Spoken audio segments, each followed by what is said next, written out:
Welcome to PUBG Notes. I'm Godspeed, and I'm coming at you with zero ping and 100% hot preview of the PCS3 Grand Finals. Here's my notes. We did it. We made it through Charity Showdown, PCS1, PCS2, and now we're kicking off the PCS3 Grand Finals. PCS3 group stage came to a conclusion with the Iron Men, aka Group Stage Warriors, once again turning in a strong performance and finishing on top of the leaderboard.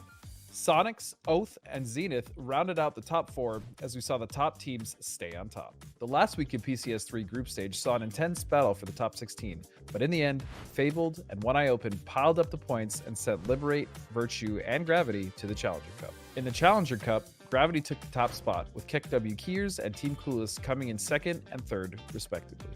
Looking ahead at the Grand Finals, we have some interesting storylines. Oath started strong and won the Charity Showdown, SDK took the PCS1 crown and dominated the PCS3 group stages, and Sonics are the current defending champs from PCS2. Any three of these teams have a legitimate shot at winning PCS3, and even though SDK finished first in groups and Oath has been coming on strong, my money is still on the Sonics and my man crush Tickleton.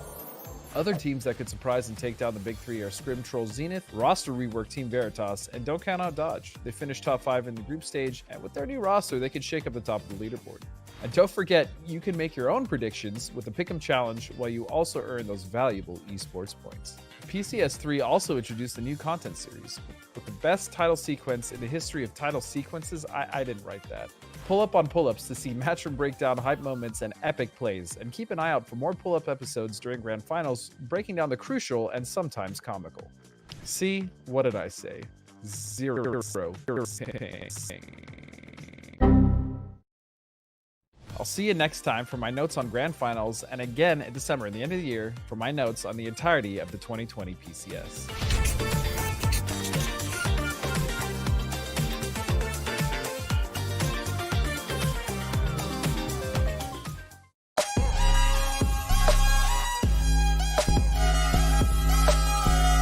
What's up, guys? It's Finner from Dodge here. With the top 5 placing in the group stage, we plan to shake up the top of the leaderboard in the finals. We're the best new team around, brand new roster, 4 new players that haven't really played together before, and still somehow we managed to get into the top 5 group stage. If you want to vote for a new team with a lot of potential, vote for us. Hey everyone, this is Chubba from the Houston Hardshifts telling you why you should be picking us over Dodge in the PCS3 Pick'ems Challenge. Dodge, new team, kind of in the honeymoon phase for groups, They might be the regular season wonders. They kind of flounder in the finals a bit. I didn't even really bother setting up my webcam because, the choice between us and Dodge should be really easy for everyone. I'm Snickers from Oath. Make sure you vote for Oath in the Pick'em Challenge because we're the best NA team there is. So you should definitely vote for Oath over Zenith since Zenith is the 5th place team. So Shin and Poon actually used to be on my team. So, when I played with them, I didn't give them all the best tips and tricks because, I knew they were going to be enemies eventually. So now I know everything I can do against them to beat them. We're not settling for second. We're not settling for third. And we're sure as hell not settling for 4th or 5th again. So we're going to come out there, we're going to frag out, and we're going to make sure that we cash in on your Pick'em votes. Because I know for a fact that Zenith Esports is coming out to be on top, so there's no room for Oath at the top of North America. Hey guys, I'm H1 from Sonics. Vote for us in PCS3 Finals. You should vote for us because we won PCS2 Finals with ease. To be honest, I think it'll be just as easy this time coming around. Don't waste your vote on anyone else like SDK or a bunch of kids like Oath. Vote Sonics. I'm Ayla from SDK, and this is why you should vote for us in the Pick'em Challenge. We are the best team, undisputed. Make sure you vote SDK. Hey guys, it's Wooly from Duel. Make sure you vote for us. We're the only team that lifts, and health is important. I heard Wooly was stepping up, trying to say they're the only team that do lifting. That's kind of crazy because I swear the last time I seen them, they all had the tiniest little stick arms that I've ever seen for a human. Don't vote for them, vote for us. The thing I'm looking forward to the most in Grand Finals is killing Zenith. Hey guys, McCoy here from Rumblers. You guys should vote for us because, we don't have 2 ping abusers on our team. And, we didn't really do much shooting in qualifiers, so that means we got a lot of pew-pew built up. So just make sure you vote for us because we're way cooler than everybody else. What's up, everybody? I'm ShopShop4K. I'm here to tell you to vote for ATC for PCS3. Last time we were any trolls in chat, but this time we're any tryhards in chat, and we're coming for top 3. Definitely don't vote for Veritas for your pick'ems unless you like teams that get 1v forward. Don't waste your votes. Check out the clip. Comms, they're pushing us. 100%, they're pushing us. Almost lap 2. Really low.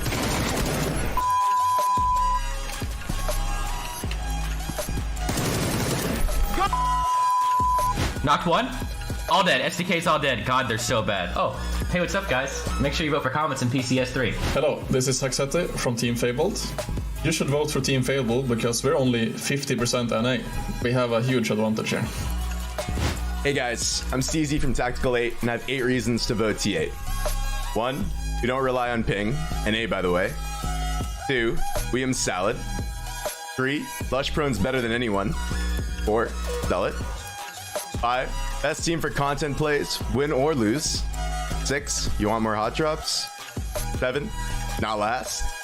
1, 2, 3, 4, 5, 6, 7, and you don't need an 8th reason. Vote T8. Thanks guys. My name is Manhari, and I'm the IGL for Team One Eye Open. We recently finished 15th in the North America group stage, and we're on our way to the Grand Final, despite it being our first PCS phase ever. Now, I'm going to let you in on some secrets, and in exchange, I want you to vote for our team in the Pick'em Challenge. Number 1, the only 2 teams capable of winning this are Sonics and SDK. Number 2, don't vote for Zenith Esports. All they do is spend their time losing hot drops and scrims, and it's embarrassing. Vote for the underdogs, vote for Team One Eye Open. Hey, what's up guys? Honey Badger here for the Guadalajara Gas Cans. I'd just like to remind you guys to vote for the Gas Cans in the PCS3 Grand Finals. We've got a ton of new talent coming into the North American scene this phase. Oldest and Nikos, it's their first time playing in North America, so they'd really appreciate your vote. The early game of PUBG is traditionally a little slower, so we're going to actually try to change that. We're going to be looking to add some aggression into the early game, so stay tuned and make sure you watch those first 5 minutes of the game. Hope you guys have a great day. I appreciate all of you. Stay tuned for PCS3 Grand Finals. Hey guys, it's Icy Flex from Illusion. This phase will be playing under LLR as a tribute to Ranger, who was once a player on our team that most recently passed away. A vote for us is a vote for Ranger, so get out and vote, and we'll see you in Grand Finals.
Welcome back, guys. It is time for PCS3, the Grand Finals, to get underway. My name's Toppies. I'm excited to be bringing you the action here as we get this thing started. But before we jump in, before we get Matchman Cameron up here, let's talk a little bit about what you have to expect as we go forward today. So let's take a quick look at the overview, the schedule, if you will, as you prepare for the start of a festival of PUBG.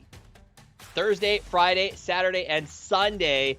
It is as much PUBG as you can handle every single week for 3 weeks. Asia and North America will be on Thursdays and Fridays, APAC and Europe on the Saturday and Sunday. So buckle in, settle down. It is going to be a wild month of some of the best PUBG action you could ever ask for. On the right side of your screen is the participating teams, the 16 teams that are looking to win the big money and make a statement as we head to the next phase, whatever that is, of PUBG Esports. Let's take a look at how they're going to get there, how they're going to play, and what it's going to look like.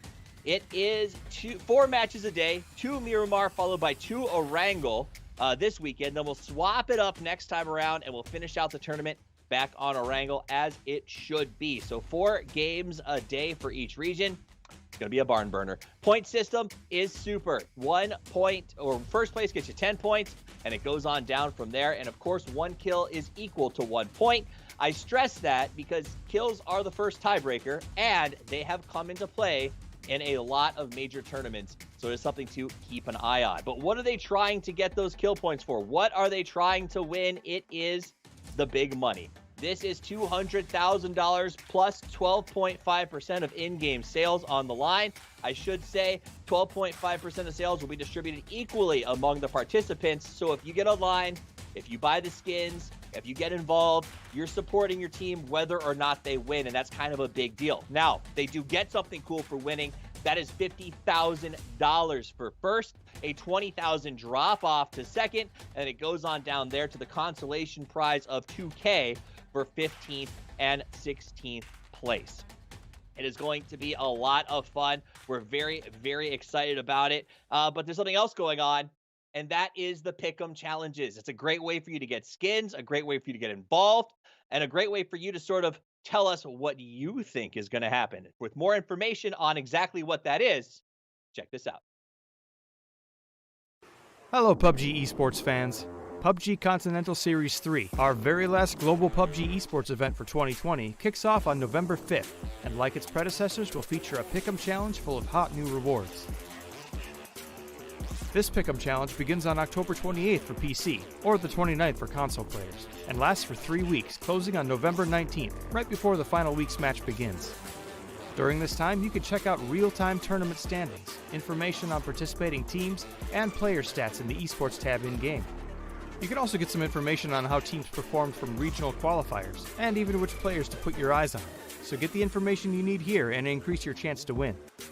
As before, the challenge has 2 events, Pick the Winner and Team Face-Off. Pick the Winner lets you predict the overall winners from each region. Placing a vote here requires a voting coupon, and you may only vote for each team once. Successful predictions will earn you 100,000 EP per region, for a maximum possible 400,000 EP and bragging rights if you manage to guess them all. Voting coupons can once again be obtained by purchasing PCS3 items, up to a maximum of 14 coupons. You can also get a free coupon by watching PCS3 live streams, which we'll get into in a moment. As always, your purchases directly support our great teams, with 25% of PCS3 item profits distributed to teams across the 4 regions. Profits will be split between supplementing the overall prize pool and being distributed equally among participating teams. Show your team spirit and increase your chances to win by picking up the new PCS3 gear. Our second game is Team Face-Off, a free way for you to earn EP by picking the winner between 2 rival teams. You can make a pick for each face-off without any coupons or purchase necessary. EP prizes here are once again weighted based on how many votes each team has gotten. Voting for the underdog may be risky, but it also might just earn you up to 7,600 EP if your team claims victory. We've added a small quality of life update this time around as well, letting you see how many voting coupons you have and which teams you voted for in the event summary page. You can now also claim all your rewards at once, making life a bit easier when you win big. Want to earn your free voting coupon and some EP? Pay close attention during PCS3 live streams. If you see a code pop up, enter it in-game quickly. Doing so will earn you your 1 free voting coupon for the tournament. Easy, right? Well, as long as you're faster than everyone else. You can also add some additional EP to your wallet by watching for Twitch drops and quizzes. Twitch drops are now available on both console and Steam accounts. To participate, make sure your platform, Twitch, and PUBG accounts are all linked, and watch PCS3 on Twitch. You can get started easily by visiting accounts.pubg.com and logging in or creating your PUBG account if you haven't already. From here, you'll have easy access to link your accounts. Once linked, you can earn up to 30,000 EP just by spending time watching the PCS3 action live on twitch.tv/PUBG. Finally, just like PCS2, random quizzes will sometimes appear during the PCS3 broadcast on the PUBG Global Esports Twitch channel. Answer some questions right, and you'll get some EP. Now that you've earned a ton of EP, you can purchase your various PCS3 exclusive items from the esports shop. You can claim your earned rewards starting November 24th and can spend EP in the esports shop until December 9th. PCS3 is starting up soon, so now's a great time to do some research and plan out your strategy. All 4 PUBG regions are participating, and the more you watch, the better your odds of scoring unique skins for your own matches. We know it's been a tough year for many, but you've helped make 2020 a great year for PUBG Esports, and we're excited to close it out with our best tournament yet. PUBG Esports, PCS3, and the Pick'em Challenge. Get in on the action today.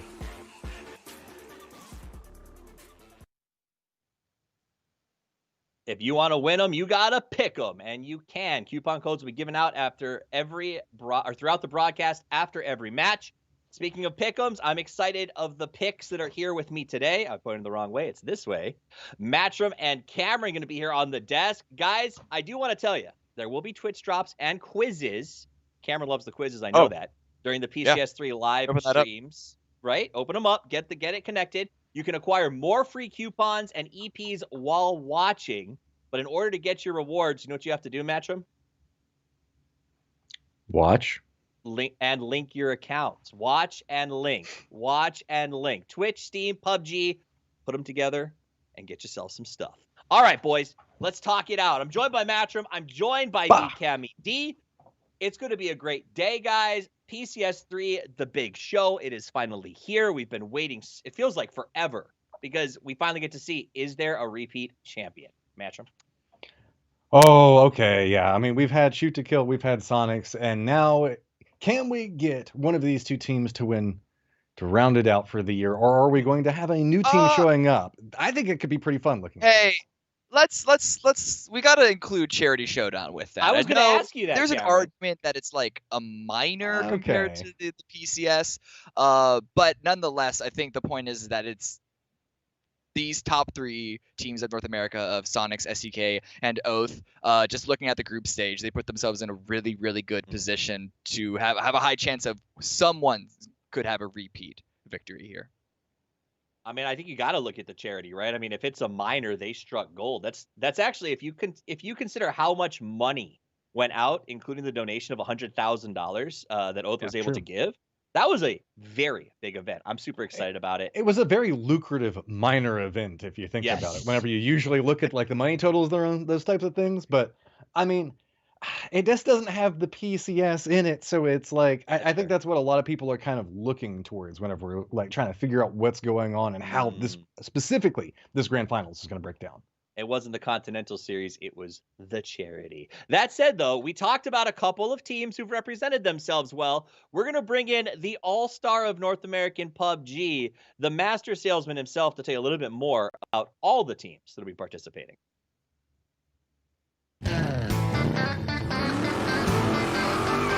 Yeehaw! Porosaurus here from Porosaurus's Used Car Emporium, here to tell you about one heck of a sale that we've got going on for PCS3 Grand Finals North America. Drop in with bare feet and the shirt on your back and walk out with whatever vehicle you can get your hands on. We've got dune buggies. We've got crappy sedans from the 80s. We got aerial motorbikes. We've got the STK, built by Ironman with 3 parts NA and 1 parts Australia. STK guarantees you come out of the gates raring to go. The wheels might fall off in the finals, but maybe not. Are you tired of the same old boring ride? Well, hop on with Sonics. The PCS2 champs have all the insane murdering power that your sad sack quarantine existence needs. With Sonics, you'll be seat swapping, double killing, and g'day mating in style. Looking for something with a little bit of explosiveness? Oath might be just what you need. This bad boy used to be only appreciated by customers around Milton Power, but now customers all over are starting to take the Oath. You can fit so many caster and analyst expectations into this bad boy. Maybe you like to take the family camping. Well, take a look at our Zenith model. Our roomy Zenith will allow you to quarantine in style while the circle just comes to you. The comfy seating built by designers Kickstart and Roth are perfect for carrying all the youngsters through the finals. Never worry about getting left out in the blue when you've got a Zenith. Do you like excitement? Do you like relaxing? Do you like the surprise of not knowing which one you're going to get on a given day? Then you'll love the new Dodge. Nothing is better than stomping on the gas pedal and not knowing whether you're going to shoot right up or right down the leaderboards. That's what I call rolling the dice. Ka-junk, ka-junk. You like that sound? Well, that's the Houston Hardships grinding your gears and getting you all worked up. They're here to win, and they are not impressed with you. The braking power on the Hardships is unreal. This puppy can go from 82 to 15 points in just 1 week. Maybe you want a ride that literally screams down the highway. Well, if so, you'll love this new Veritas model. Buy now, and you can even get it in that sweet, sweet British racing green. Cheerio, Governor. Off to the Tesco for some crisps. I challenge you to get into a duel. This muscular blue beast might not have had the best start for group stages, but they finished strong, and they're looking to shred the competition into the finals. For those of you with more refined tastes, I've got Illusion, a truly classy team. They're playing for the memory of a good friend and plan to do what it takes to honor his memory with some big wins in the finals. Just grip that wheel with an icy flex and sit back and watch the light show. Or maybe you're looking for a ride that's not very flashy but will sneak up on your opponents and dust them in a 1v1 race. If so, then Comets is the perfect model for you. If you've got some matches, I've got some gas cans. Guadalajara gas cans, that is. If I've learned anything from playing with matches, it's that gas ignites quickly. And that's what these guys are planning on doing in the grand finals. So get ready to lose your eyebrows with the Guadalajara gas cans. Maybe you're on the hunt for a more environmentally friendly model. Well, don't despair, because Anti-Trolls in Chat is as eco-friendly as you can possibly get. Not only do they get decent speed, but this model also doubles as fuel for our STK and Illusion models. Now, what do I have to do to get you behind the wheel of these rumblers? Do you want a ride that's built by a real rogue company? They didn't get the most kills in the group stages, but that just means that they've got a lot of pew-pew built up and that they're dying to get it out. Now, if you're heading into a war zone, you're going to want to get tactical. And when 7 isn't enough, you've got to go Tactical 8. In their own words, they're not last, so get ready for some heavy meme talk from these guys. Tactical 8 does come with some slight damage from a previous collision. Now, some of you might be coming to you saying, Poro, I ain't got no money. I can't afford all these models. Well, now, if you're on a budget, I've got the perfect ride for you. One Eye Open came in hot on my lot with a lot of dings and dangs on them, but they made it here to the finals, and that's what counts. They might not be my fanciest or flashiest model, but they've got the goods under the hood, and they're ready to roll. Finally, my last item that must go is Fabled. Now, it's a domestic import hybrid, 50% NA, 50% EU vehicle. And kind of like eating barbecue from New York City, you're going to be a little bit confused at first. But then you're really going to settle in and enjoy the experience. And heck, teamwork is what makes the dream work. So if you think the world is one big team, then Fabled is for you. So make sure to come on down and I'll throw in some free energy drinks and first aid kits if you say the phrase of the day. Who needs bullets when you've got a V8? We're conveniently located east of Invisible, south of No Lean, near the Wizard Tower, north of Monkey, and south of the Tempo Dip. Now definitely wear a bulletproof vest, because the boys out here are fragging. Yeehaw!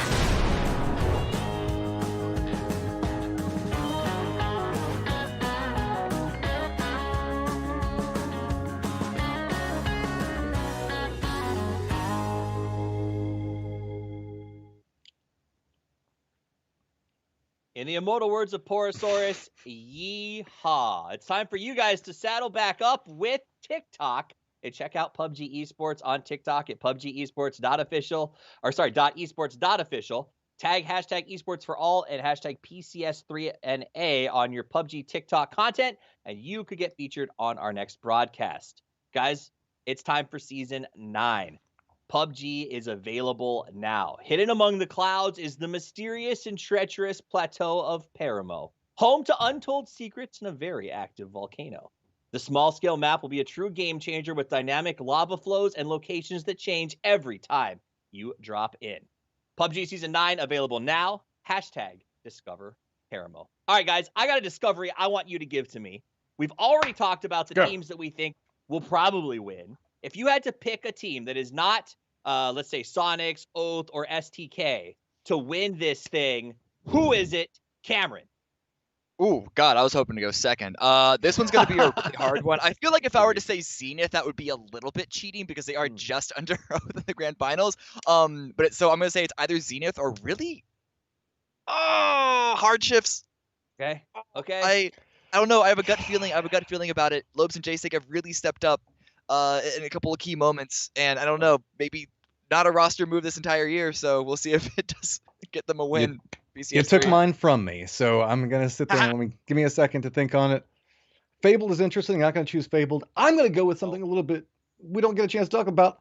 Veritas. I think Veritas actually has a lot going for him right now. I think that they have some potentials inside of it, but I also would recommend everybody keep an eye on Comets. I still think that there's an upside that we haven't quite seen with that team. I'm with you. I think that Veritas is a definite option. In fact, during your pre-show, Cameron, I think Poro and Hypoc both agreed that one day they could be the best team in the league. It's just a matter of when they get it working. And maybe this is it. Maybe this is the chance. I'd love to see it. So that said, though, before we get to see who wins this one, we have to take a look back at who won PCS2. It's a tribute to our past champions.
And there you have it. I know the name tags weren't on them, but that was the Sonics showing absolute domination as they worked their way to the big win at PCS2. Gentlemen, speaking of working your way to the big win, it is that time that I love where we all put our money where our mouth is, I guess is the best way to say it. The writing on the literal digital wall so that we can mock each other for the next 3 weeks about how our picks are going. I will start with a bold pick.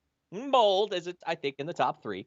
And I am going to say that I am going to take the oath on this one. I think it would be a wonderful bookend on PCS if they won the charity, and then they squelch the haters like Matrum, who says charity is not a championship, and get themselves a PCS3 championship. That'd be pretty cool. Matt? This is true. And okay, so if you've been watching anything related to North American PUBG, you know that I always pick a team. It has my heart, and it continues to do so. But this time, I'm actually leaning more towards my head, and I'm going to go with Sonics. I feel like Sonics has been a very strong powerhouse. They are constantly uptrending, and I feel like we're just going to see them continue to cement their playstyle in more and more, and especially flashier and more aggressive plays. Real quick, Cameron, before I go to you, I want to ask Matchroom, does that old legacy of you picking teams and them doing really bad still exist? Is Sonics going to hate you for this pick? I don't know, and we'll have to wait until the end to see how this goes. Am I really still a shoot-to-kill fan and cursing Sonics? Or is the curse broken, and now Sonics can succeed? Who knows? We'll just have to stay tuned in to find out. The Shadow knows. Cameron, who do you know is going to win this thing? I mean, you can't know anything, but I am pretty heavy set that it's going to be SDK that's going to win a second one for them. They had a pretty good run if you exclude the first week, and so in light of anything ridiculous like that happening, of them hitting a slump at the very beginning or at any point in this competition, I still think that they're by far the single strongest team. But Sonics and Earth are going to give them a big run for it. Fair enough. I love hearing Cameron say I'm heavy set, because I don't know if mega set, I suppose. All right, so we know who our picks are. It's about to get underway. I've got word now that the teams are getting into the lobby. The plane is about to take off. We have a little bit of time left to sort of hit some wild card thoughts, Matchroom. Let's throw it out there. We got, let's say, a minute or so. What do you want to talk about as this thing is about to get started? Oh, okay. Hopefully we're going to see some very... I would like to see some more cruel circles to start this off. I know everybody always wants me to say that I want to see cruel circles, but I want to see adaptations coming in early, and I want to see how these teams are going to be forced to interact in bad situations. One of the worst things that we could have is very friendly circles to start this off, to where nothing really is forced and everybody gets to comfortably move around the map. We're not going to learn a lot about the lay of the land and how everybody's going to situate in bad positions due to that. Cameron, real quick, what is your biggest thing you're looking forward to, or what's your moment here as we get ready for PCS3 to kick off? I don't know. It's really hard because I think, honestly, it is going to be one of those top 3 teams that's going to make a big run for it from the very beginning. It's going to be difficult, possible, but difficult for any of these other teams. You're looking at Veritas, looking at Duel, or even, as Matt said, the Comets, to try and make a big enough splash to make it worthwhile. These 3 at the top are just juggernauts right now. Well, speaking of juggernauts, it's time for us to head over to 2 juggernauts of the casting game here in PUBG. It is the legendary duo of Hypoc and Godspeed with game number 1.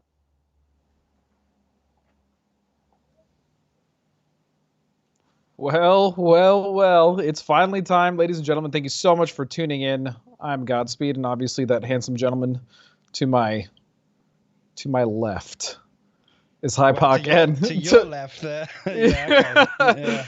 But yeah, thanks so much for joining us, guys. Poc, this is it, man. Grand Finals, PCS3. We're at the end of the year, and the big story is the big 3.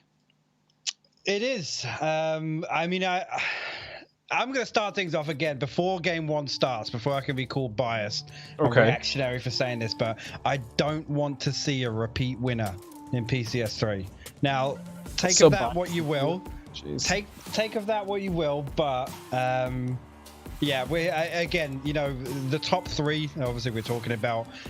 They've looked fantastic all year. I would love to see all 3 take one home, but we'll have to wait and see. But for some reason, it feels like it's taken us weeks to get here. I don't know why PCS3 has felt that way, but yeah, maybe it's the anticipation building. I think it really is, because this is basically the culmination of the entire year, right? It is.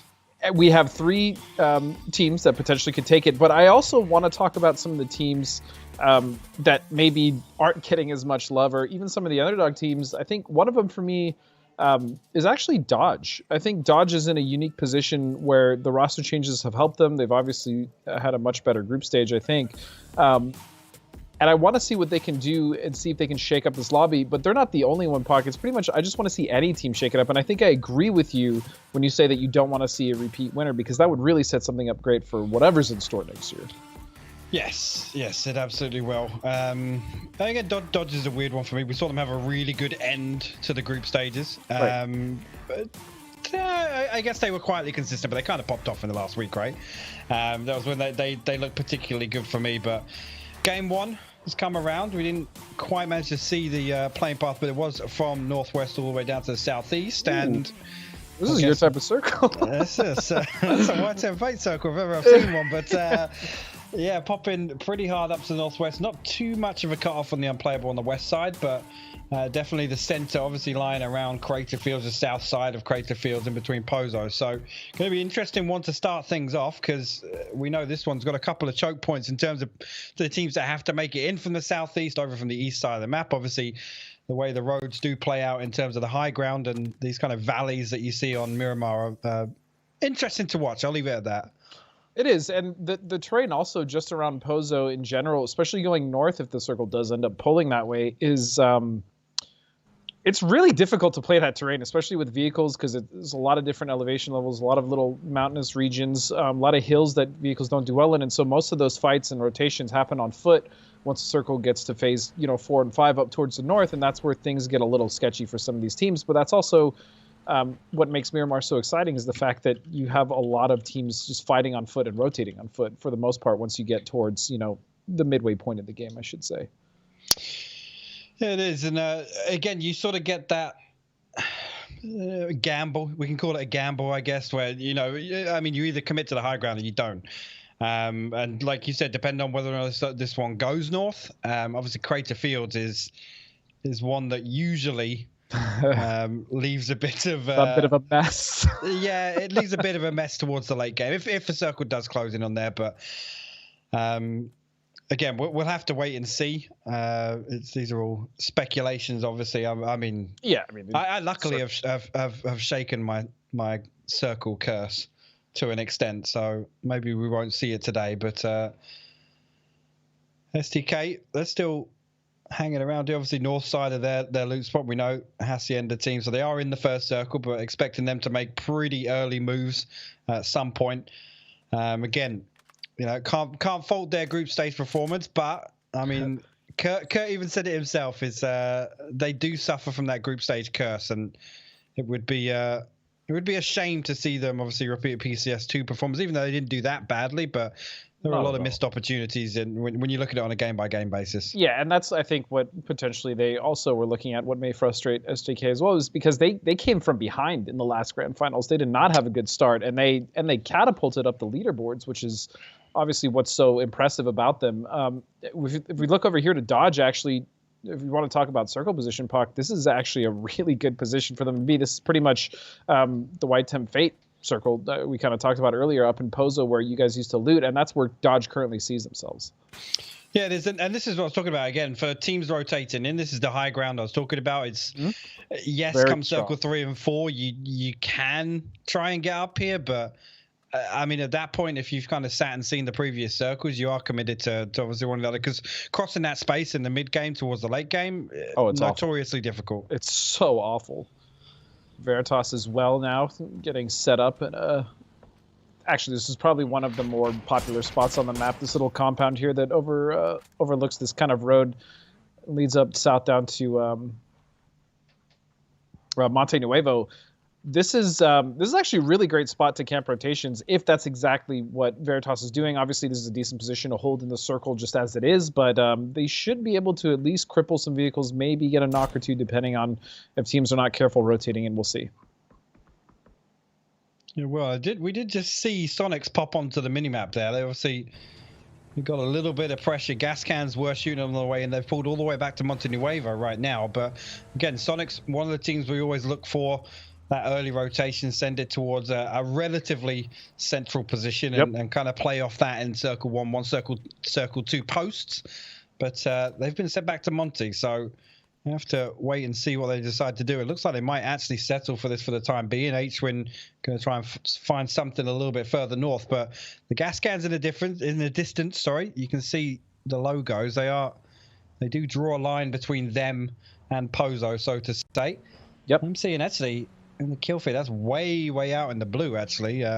But Duel and One Eye Open getting into it. Sherry was not. He's finished. So it's actually a trade. So 2 players down, 1 for 1 each. As you said, One Eye Open and Duel are going to be going at it. As we hop back over here, this is also. Oh, it looks like actually Sonics are just going to rotate straight by. I believe they've scouted it. Oldest, not much he can do here. And I like this decision actually to not fire as well, because that is an indicator that Sonics has some players in that compound, a team in that compound. They can either avoid it or they can kind of set up to push it. And yeah, I just like the trigger discipline here from Gascans. Yeah, again, a couple of other players pressuring in, so Holdless doesn't necessarily need to be the one to initiate that, but Sonics have managed to bypass them, and again, I thought this might be a little bit more difficult for them, but it seemed that way, but I mean, they just rotated right past. They're actually going to get themselves up to the west side of well, actually, we're looking like they're going to occupy the rocks here. And again, this is a good spot for the time being. You don't want to commit into Pozo just yet. Again, got to expect a lot of teams going to send it in that way eventually. You can see actually in the distance here, this is Yaxley and Murado, but further down the road, Vegas has been picked up by the Rumblers. A little bit of a split either side of the road. So again, maybe just an early rotation trap being sprung. It's going to net them a kill point. Yeah, it is. And Rumblers, I mean, I remember we had used that compound quite a bit, especially for scouting in these circles where we weren't sure if it was going to hard shift north or south. It's a good position right there, just outside Monty. You kind of avoid the big city issues that happen in those big rotations. We have multiple teams driving by, so we'll see what Rumblers is going to do from there. But that's a fairly normal spot as far as to expect where they are. Comets, on the other hand, I mean, they just lost Vegas. They still have a lot of room to work with here as they're down on the southeast part of the map, but as we look at the actual map itself, teams are already starting to center up pretty quickly here, Puck. Yeah, they have. I'm actually surprised at how many teams we did see. I think we had 5, maybe 6 teams in that initial circle one, because it was a heavy stack down to the southeast and outside on the east as well. But I'm surprised at how many have kind of prioritized centering up here. Again, the furthest south is probably Rumblers and Comets. We do have Tactical 8, One Eye Open, and Duel still to make it in, but yeah, lots of teams feeling each other out early on. Dodge, interestingly enough, we did obviously mention them in the early game. They've actually taken a wide split, actually opposite sides of Pozo. Yeah. Obviously the high ground of the church, and then looks like Finner and +1 is down actually in the arena in Pozo. So that's an interesting play right now. Obviously they're banking to try and I guess play off a central pop or a north and south hard shift. They should have a spot in both. And Veritas also has a very wide split here as well. Veritas now has the best position on the map, arguably. Do you know what I was going to say? Do you remember we went through that phase of just always getting North Monty circles? Yeah, Always. It was a period of like 8 weeks where the circle, if it popped we were on the west side looting of the map, it would just go Monty. And then there was a phase where they always kept going south down to La Triera. La Triera, as well as Chuma as well. We got a lot of Chuma circles back then. So, I mean, the good news off of this is obviously the latecomers were down to the south. So a lot of these teams that did center up on Circle 1, they're going to have decent options now to get back in. Veritas, we've already talked about. Sonics, they're going to pull back down. Actually, they're going to run into the hard shifts over here on the roadside. Loeb's going to fall initially to Tiggleton. That nade looks like it could be good onto J-Sank as well, but he's actually going to fall to Mime instead. And the Sonics want to clean this up. And the Sonics are going to clean this up for the most part. I mean, they're going to send Chuba all the way back. Jason Globe's going down, and that's a big hit. It's just Maluk now, and Chuba left as a duo this early in the game. And, I mean, the Sonics have already started. They had good rotation practices coming in from the west. They were able to skirt just by gas cans, and now they find themselves in a nice position here on the west side of the circle where they can continue to clean up. Now, Sonics historically... No, I was going to say, Illusion have actually just taken shots, and they're still outside west side, so this actually gives Sonics an opportunity to set up. Sorry to go over, just saw that there. Stringy took a tag, and... totally fine. That's, again, we were talking about trigger discipline a little earlier on. That they're giving some information over to the Sonics. Doesn't look like they want to camp them, but interesting decision there. Looks like they're actually just going to pull south and maybe cut across the field towards Monty, but... I actually really like that rotation from them. No, that's totally fine. I like that rotation coming out from Sonics, but moving over here to ATC now, as they're starting to look at over this Dodge split that happened, they have been able to consolidate, although we still see Dodge a little bit flexing a bit towards the northeast side of Pozo, as ATC now taking shots over here at the arena, or towards the arena, I should say, in the brick. But I want people to be aware of Veritas and the way that them and gas cans are basically creating a wall just in the center for teams to even rotate to the compound below, because we actually see a split from gas cans as well.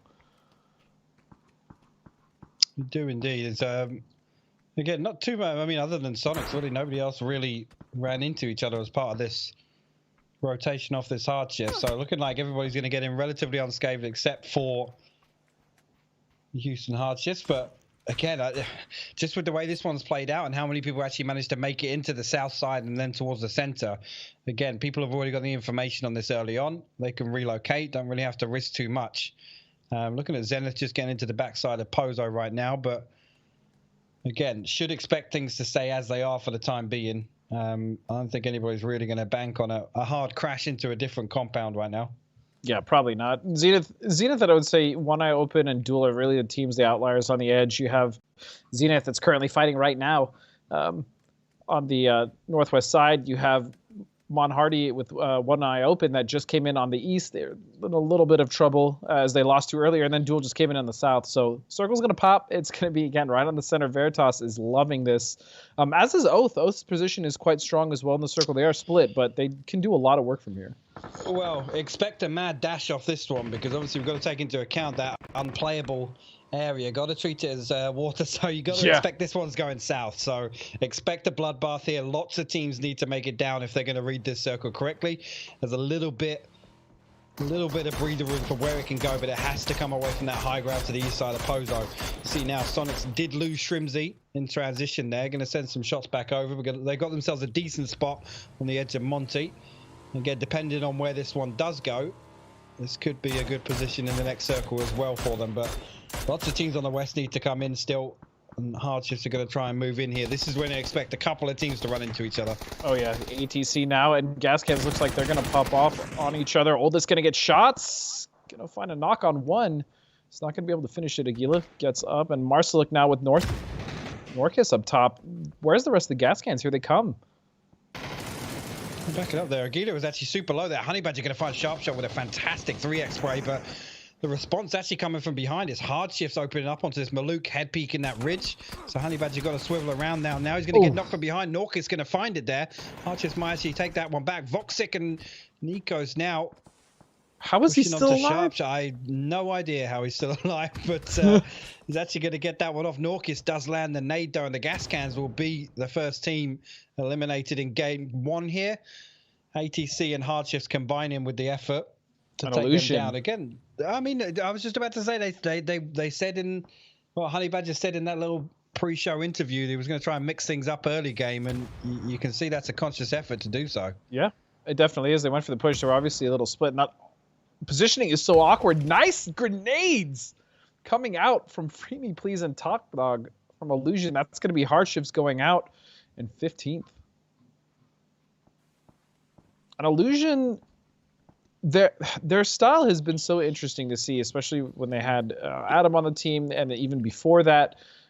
They've gone from really playing Edge quite well to now, I feel like they play Circle really much later than they even used to in the past. Yeah, again, we've seen that kind of be their demise as well. Yeah, for sure. I think the best scenario in which we see Illusion play is when they're able to just kind of W key the Edge, and you know, not too much pressure. If they have to push in onto a team like we just saw with Hardships, yeah, right. Admittedly it's a two-man team holding them out, but when their back's clear and they're able to kind of push in, choose their team fights effectively, that's when we see them do best.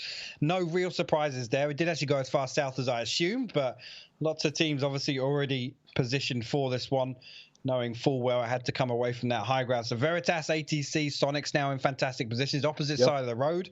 Oath have managed to get themselves a little bit of high ground and still maintaining that split as well. Not too much pressure on the southeast side of the road towards Power Grid. No, not at all. I mean, you do have SDK and Fabled, but realistically, I mean, it's going to be Oath. It's going to be kind of dictating how that edge plays out. Unless actually, look at Relo there.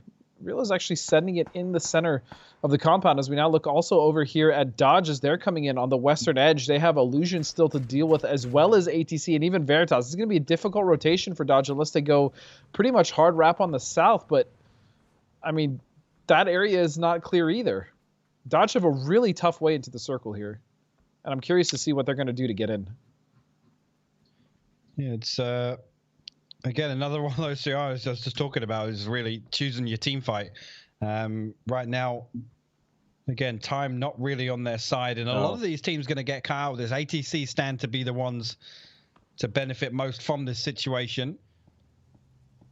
But Dodge, they do actually spot out ATC first, so whether or not they're going to read into this potentially being a split, right. We'll have to wait and see. I'm curious to see if they actually, I don't know, I don't think they know about Illusion yet. So obviously they've scouted some of ATC. They might even see one member from Illusion here, and like you said, think it's a split. So even still, they are running out of time. The blue is coming in, and there's no real action. And Illusion also needs to get in. I mean, shots are going to come out from Dodge, and Nox going to come, but the circle's right on their backs, Puck. Yeah, and actually, Danny G going to fall in immediately after getting that opening there. Finn now going to try something on the backside. Show going to take a little bit of damage here. He's stuck behind the Bronco for the time being. But, I mean, the longer this draws out, the better it is for Illusion, because Dodge have the pressure of having to move. And actually, Finn are going to find Light Show over on the backside. So just Top God, maybe. I don't know. Let's see if he can become it. Let's see if it sticks. Adam looking for angles here on the other side. It looks like Top Dog's going to go for a spray. He's not going to find it, and this fight is taking so long. Dodge has actually recovered. Danny G's going to get up, and now Dodge is taking over.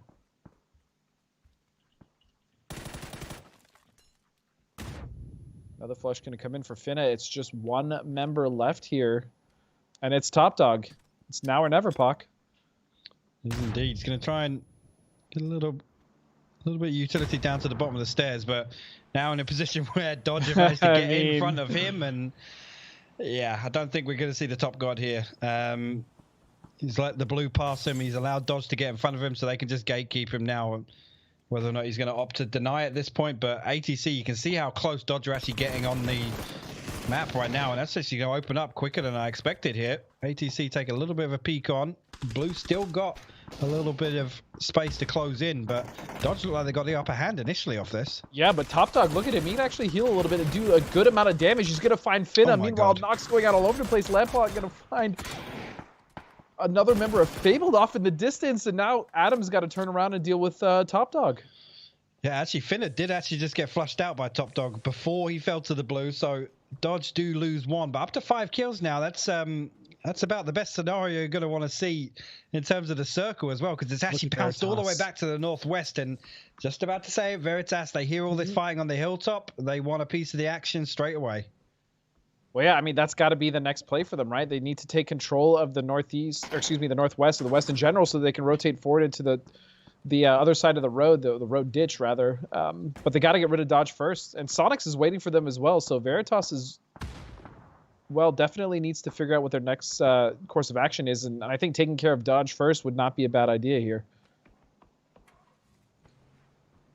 Well, again, not overcommitting just yet, but with that circle post in there, they are able to position like this. They do still have control of the compound back down. It's Michael just in the compound, just sending shots way east over towards STK. So straight up 3v3 if Veritas do decide to aggress onto this.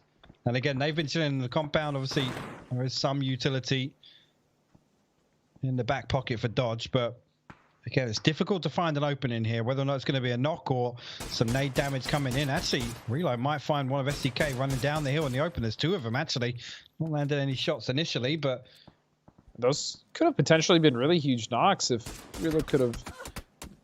yeah, and he's not going to get it. Oh! That was actually... there were so many hits back to back. Yes. I thought that was an AR spray. That was ridiculous. That's all the way down from the red brick as well. Yeah, that was... I think that was Hwin as well, if I'm not mistaken. Gross. That was disgusting shooting. And now Comets find themselves in a disgusting situation here on the edge with Zenith. 4 up, 4 kills. And not a whole lot of room to work with here as they just have smokes. Oath, luckily for Comets, has been knocked, and so they're a little distracted. And here comes the play from Zenith. I like it. I mean, you just started flashbacking now. What an absolute chat. As Zenith rolls up now on Duel. The last 2 members of Duel, Lixie and Penta, are in this shack, desperately trying to fight them off. And they're kind of winning this fight. No way. The molly is perfect. Oh my Roth God, is dead. That's it. Penta literally just farmed them at the front door. But comments are coming up now on the backside. He doesn't even have a second to respond on the Sonics with the third party coming in. Yaxley going to clean that one up. Penta falls as well. Duel out in 8th place. I don't know what just happened at the front door there. They just dropped the order off, I guess. But that's going to be a nice play coming from Penta and Duel. Unfortunate. I like the idea behind Zenith's play there. They just couldn't get through the door, quite literally. And now there's only 3 people in this current circle. It's going to be Veritas' Michael, and then you have 2 members of STK, as Oath still has the high ground, though. They do indeed. You see Mime making a mad dash for that dip on the south side of the road. Maybe actually going to go across to the shack as well. I like that play. Get something secured. And it's absolutely dead center as well. He's actually taking a little bit of pressure from Dodge elsewhere, but Veritas did pull back off that push onto Dodge. They've regrouped to the compound now. That gives them a fantastic foothold to obviously prevent Dodge from getting in. We'll have to wait and see what Dodge decide to do, but Comets now able to regain a little bit of pressure down towards the Rumblers. But I mean, Oath are in a fantastic position. They just need to clear a way into this next circle, because I think other than Alo's dip, they're not going to have too many options. Yeah, they're really not. I mean, the terrain there is fairly unforgiving as well for the teams looking up, which generally having the high ground is the advantage, but not so much the case here. Regardless, I still think Oath can make quite a bit happen, especially if they can put a lot of damage on the teams ahead of them. If they can get rid of Alo, like you said, I think that's a massive win for them to be able to get down there. But right now, it looks like they're just going to farm Comets. Oh. That was everybody farming Comets. Yes. It was Oath, a little bit of Rumblers, a little sprinkle Sonics in there. I think STK got a few shots as well. And as you said, Sonic's currently in one of the best positions. Alo with the potential for a massive play here, Puck. Yeah, that was Uncivil. I was going to say, actually, Uncivil flanking. You can see on the minimap here, actually taking a little bit of position to help out. Oh no, they're going to send the buggy down there. Oh no, they hit the tree. Alo going to get some damage in initially, but Relo going to find the knock there, and now Uncivil potentially going to try and steal one of these away, but he's got to deal with Pat Caps looking down with that SLR, and it looks like Uncivil's going to lose that 1v1. STK out in 6th place after a quiet start, but they did obviously come in late on the east side. That was really unfortunate for Alo and Civ, because had they actually came down, Civ was also in the open setting up to help out Alo, so when he got caught in that duel with Pat, I mean, he pretty much just had to hit the shots or sit there and duel, and obviously Pat with the cover was able to get it out. But even still, STK, you know, not the worst start. It's just It's just game 1. We're not going to really read into too much of this, but so far Oath has played this high ground very well. They have. Again, my next concern is the circle. It's going to give it's going to give them a second ridge. Veritas need to come down off their plateau outside the barn. I don't know how safe it is from the other side of the road, but I think Veritas aren't going to have their ridge to play. So expect to see them making a move pretty sharpish, because they've still got 4 up, so they do have the opportunity to send somebody forward to hold on to something. It looks like D3s might be that man, but no, he's actually just going to pull up on the ridge. They're going to put some pressure in towards Sonics. You can see the way the shack's open isn't great for Sonics. It's not great. No, it's not great at all. It's rough as well, because that's kind of where Veritas has to go, and I'm pretty sure Sonics knows this, which is why they're peeking so much. Mime actually going to pull up on the underside of Veritas Ridge. That's pretty an interesting one. Adam's actually going to be a factor in that. He's putting a lot of damage on Michael. Actually going to find Mime with a nade, long distance there. Adam's now shown his hand, though. His position's been revealed. And so Oath is actually... Sorry, real quick. I was just saying, Oath has actually used this opportunity to come off that hill, Puck. Yeah, they have. They've made massive inroads down. D3's going to land a headshot on the inside there. Michael going to pick up Adam.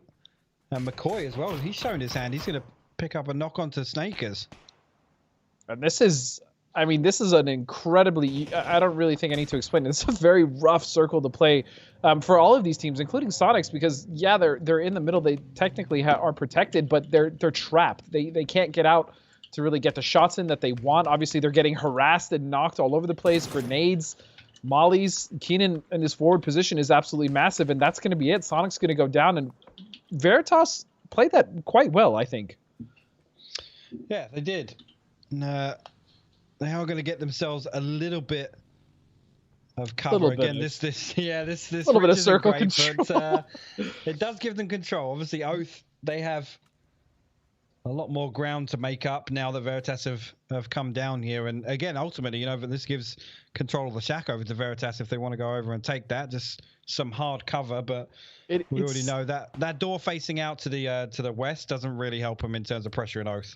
It doesn't, and to be fair, just getting across to the shack, if they've really needed to, which they don't, it's really Oath that has to move. But it's going to be difficult because Veritas, as you said, they're in the best position, but the cover there is not phenomenal.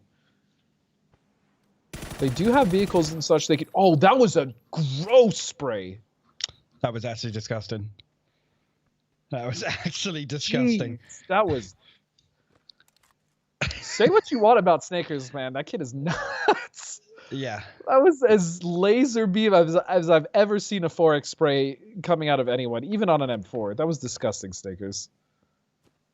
Lots of utilities still at Sadly, disposal for Oath as well. It's unfortunate. Jazz is going to get back on his feet, but we all saw it. Don't worry. We know that's all Snakers cares about anyway. He's got the clip. And this circle is starting to get very busy as it is going to close just there on the center. This is a hell of a way to end game one. It is indeed. We're going to have the classic head peak battle across the road here. Again, I think Oath have got a lot of ground to make up. Snake is actually making good moves, though. If he can get himself a decent position up towards the shack, this is potentially Oath's opening here. He's going to potentially give his position away, but throws the molly over to the shack just to make sure, or try and clear that out, maybe so they've got one less thing to worry about. But the fact that Snakers has got to that position here, if they can get another knock here, some utility is going to allow them to cross the road. Yeah, and it's basically who's going to make the first mistake here, because arguably both teams are about the same distance from center. It's obviously going to close very close on that shack, and neither team is necessarily set up. I definitely think Oath has more cover to work with, but Veritas also has the man advantage. They have one more player up. It is a 3-on-4, and here we go. Moves coming out from Pat as the center dot has shown itself. Shocking, because we knew exactly where it was going, but still, I like this play quite a bit from Pat. It's just, when is he going to show? Never mind, he just threw Molly. I thought maybe he'd be a little patient, but even still, this is a devastating position. The way that Oath has this set up now, vehicles coming in, Pac. No knock. Well, this is the thing now. Obviously, with Pat Caps and Snakers getting position along the roadside, Keenan now actually making that move creates a big problem for Oath, because that gives them closest access to the star. So I was going to say Pat Caps and Snakers position actually in, really a dominating position to stop Veritas from crossing the road, but Keenan kind of sending it across there and not getting punished for it could be the deciding factor here. Pat Caps Grozer in hand. He's going to try and hold on to the backside of the rusty truck here and maybe see if anybody's going to... Oh, they're actually going to push off the inside. He finds the first one. Jazz are going to fall now. He opens up again with the Grozer. Doesn't find that second knock, though. He does now. Deep Streets will fall. Now just two stand for Veritas. Michael's going to push up close. Oh, my God. Belfast has found Keenan at the shack as well. So Oath could actually turn this around here. Michael going to knock down Pat Cap. So not out of the woods just yet. And a 1v2 now. Snakers and Belfast stand for Oath, and just Michael on his feet for Veritas. A nades utility coming out. Balefrost, like you said, is a little low, but shots actually on Snakers. He's got to be careful. But he's going to find the spray, and what a hell of an end to game one. Pat, honestly, with that Groza was, that was immaculate. The way that he was using cover, that first knock came out so quick. He kept the rest of the Veritas there long enough to where basically Snakers could come around on that wrap, and it was just really well played by Oath. Yeah, really, really good stuff in the late game there. Again, I mean, you said it perfectly. Pat Caps peaking, just textbook, to be honest with you. Finding both of those knocks solo effectively, and then obviously as soon as that happened, Balefrost is in a position where he can push onto the shack. He knows that he has nobody else covering that. If they're committing that much to clear out Pat Caps, he can take care of the center of the circle. So really good stuff from Oath. Again, I had Veritas kind of pinned to win that one, to be honest with you, based on the circle, but slow and steady wins the race for Oath in the end game. Yeah, the way they played that was just amazing, and I'm going to be honest, there's so many little things that we could break down in that fight overall, but that's a good way to start. That's a hell of a way to start PCS3 Grand Finals, and I'm looking forward to the next 3 games. But before we get there, we got to go back to the desk. So guys, take it away. That was a heck of a match, but before we break it down, I got some information for you. Just like PCS2, you can also get free voting coupons while watching select PCS3 live broadcasts. Redeem this code in the add bonus / gift code section of the Pick'em Challenge event tab. Codes are very limited, so act fast. You can only redeem one free voting coupon per PUBG account. The code for this round is XAWW8SL9WPBB. Put it in. Now, if they're gone, I'm sorry. From now on, I will read the code before we talk about where to put it. That way, if you guys are working on one monitor, you can open it at the end of the game and try to get your redeem in as fast as humanly possible. Now, done talking about that. Let's talk about the chaos of that last match. That was insanity, Cameron. I don't know if I'd call it chaos because it was actually very intelligently approached by both squads there. I do think I was really worried for Oath though when we realized that they were unsure that shack had no one inside of it. They used a bunch of utility on that shack, which I suspected might have led to the downfall. Of course, it didn't. They end up winning in the end, with some great work by PatCap specifically, I think. Let's see how it got to that point. Matt, you can keep talking about the end of the game if you want, but we're going to run the highlights in the meantime. Well, I think a big factor in what we're looking at was also the behavior of the first circle. I was talking about the fact that I wanted to see something a little bit rougher for the start of this, and we get an early shift back over towards El Pozo, and that led to a lot of hillside fighting. Most notably, very close range skirmishes happening between teams like whenever we saw Dodge take on One Eye Open, then push around ATC, then Veritas. There was just a lot of little leapfrogs that were happening. I wouldn't be surprised if here in just a second, after we see this one, we're going to kind of see the Zenith Cloud car where they all just kind of roll up trying to get away from Comets, goes after Duel, but in the end it just doesn't seem to pay out. We saw a lot of very peculiar skirmishes right on the edge of the circle due to the nature of the beast in these ships. Everything kind of kicks its way back over towards the north, then starts dancing back around down to the south whenever the circle starts shifting that way. It just led to this peculiar situation where a lot of these teams just didn't know exactly what was the safe areas to try to take in, and you can see it does not pay off for Zenith on trying to make this approach. Yeah, that was a bit of a... I'm still a little curious on what their plan was there. I had a little bit of conversation with the Green Room, and I think it was Borosaurus that suggested they go and push on the Comets instead of just trying to rush that shack there. But here are the ending moments, and this is after PatCap's held down, got 2 kills, almost a third from behind that truck by himself with the Groza. I think that was what his position was set up for. The smoke wall that Veritas had to try and push there once they had taken the shack was going to be their way to break into that area, but the Groza shines at close range just like that. It's the best SMG in the game, and the fact that he used it, if he got 3, I think that would have been really amazing, but the fact that he still got 2 before he got taken down himself allowed the rest of Oath, even though they were in a man deficit there of 3 versus 4, the 4 stack of Veritas, to still come out on top. The road was such an intrinsic factor inside of that. Sure, we can talk about the shack, but just having that road that was just a wide open, coverless location, Veritas on one side, Oath on the other, and Oath had a little bit more favor in position as the circle was going to collapse down near them. All pressure went back over to Veritas, even though Veritas was the one that went after Sonics that were originally in that position. So it was a little bit of a dance around the shack that both teams pretty much knew was empty, didn't think that anybody was in it, but just didn't want to give up the idea that they missed somebody moving into that spot. And I think that kind of created this own independent cat and mouse game, specifically around the shack. I mean, even if you break it down, PatCap's getting that double was huge because they committed 2 players to clearing that shack before the open engagement. And if he hadn't gotten the double, it would have been a much more even fight when they turned because they took too long to come around the outside. So I think PatCaps deserve a lot of credit on that one. Let's take a look at the leaderboard from that match and see just how that credit ended up being distributed, because I got to tell you, the kill count for Oath was awesome. 13 kills, 10 placement points, a 23-point game to start, Cameron. I'm happy I picked him. Yeah, and it was even before that final moments that we were noticing how much control that Oath had, or how much pressure that they were putting over the rest of the game. They had that high ground on the east side. They could see so many different people. There was a little bit of a worry with the STK boys closer towards the end down below them to try and stop their push, but it was actually Veritas, I think, that helped them clear STK out to then allow Oath to get to the end game and take the win straight out from under them. It happens. It's the domino effect. You can never know who you're helping out and if that's going to end up biting you later. But 23 points at the start is they're going to be happy with that one. But a big game from Veritas. That's a big factor. And one of the teams I was talking about moving into this, we know that this is a strong team, but for whatever reason, they've had these weird foibles that have just been kind of happening around them.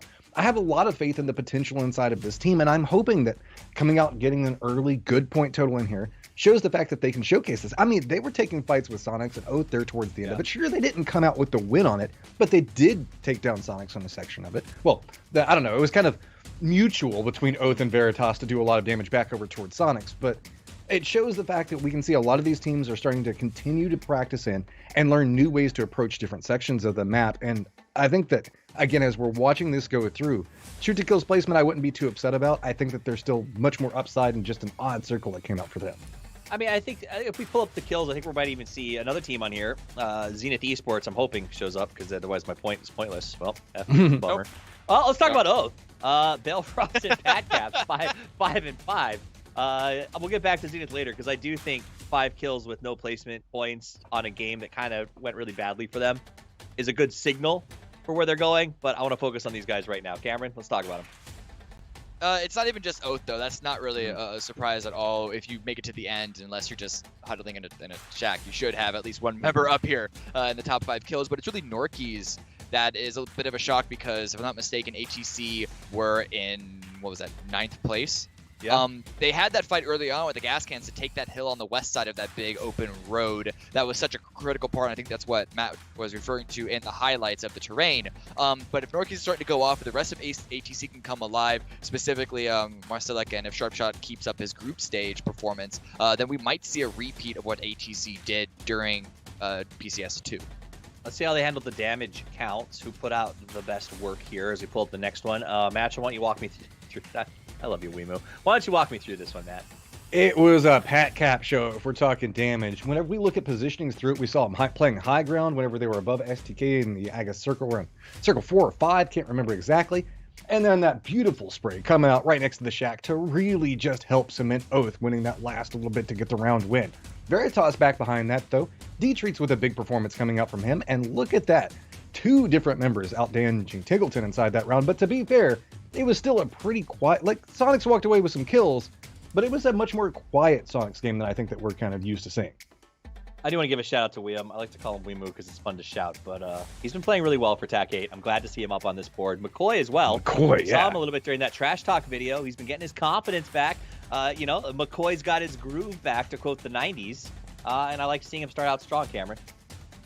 Yeah, the Rumblers is a bit of an interesting one, though, because they have such strong, just legendary fraggers on their team, but during group stage, it seemed a little disjointed. It didn't exactly look like what we saw from even PCS2. It really was just the Los show with a little bit of McCoy and Waldo showing up. So we'll see if maybe, okay, so if you wanted to be charitable, you could say that their focus was strictly on getting to the top 16, making it to the grand finals, and then this is where they would really put all their effort and stuff inside. It's only been one game. Verdict's still out on that one just yet, but it's 13th place.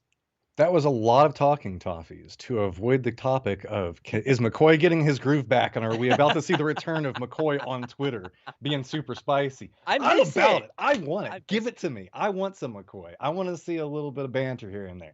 I mean, peak McCoy was wearing the Thanos gauntlet at, what was it, PGL back in the day? PGC. No, I mean, like... PGL. It was. Ooh. Okay, thank you. Hey, look, there's a lot of letters whenever we start thinking about PUBG events, all right? It's a little bit rough. So it has been an acronym fiesta over the last couple of years. That said, though, I'd love to see a return to form from him. I think it was cool seeing Veritas finish up there.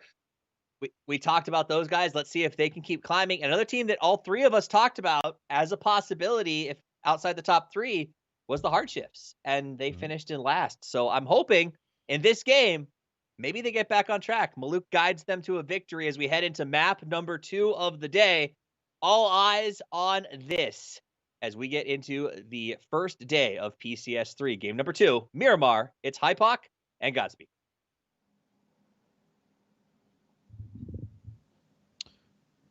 Thank you very much, sir. Appreciate you giving it up to us. And let me tell you, Dodge actually played really well, despite the fact that we did notice they were coming in really late on the west edge. Yeah, it was. There was a moment where obviously they had a couple of decisions to make. Again, I like the fact that they didn't overlook the compound. They kind of took that fight with the compound pretty clean. They managed to get somebody round to the south side on that ridge. And as soon as they get in front of Top Dog there, it was Top Dog the last one up, I'm pretty sure. But as soon as they get in front of him there, again, they kind of flip the situation on its head, to be honest with you. There's not enough damage on the way in, and they can just gatekeep there. The interesting thing after that, though, was how well they were able to deal with ATC. Yeah. As soon as that situation kind of concluded, straight away they took the next fight on the edge, and ultimately that's what you want to see from teams that don't necessarily get, I don't want to say favorable circles, but you know, they have obstacles in their way, and moving through two teams on the edge is never easy in that scenario.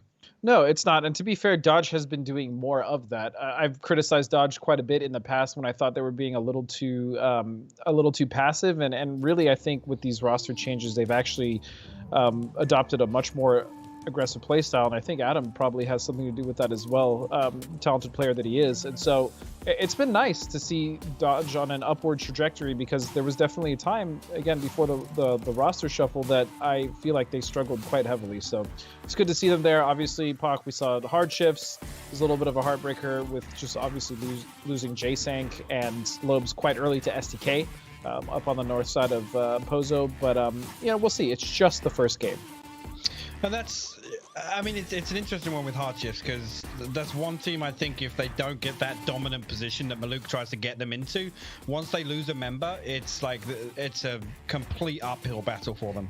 And some other teams, can recover a lot better from losing somebody in rotation, but I feel like the condition on that for Hardships is if they can get that Maluk kind of preference on a compound or some terrain, some high ground, something like that.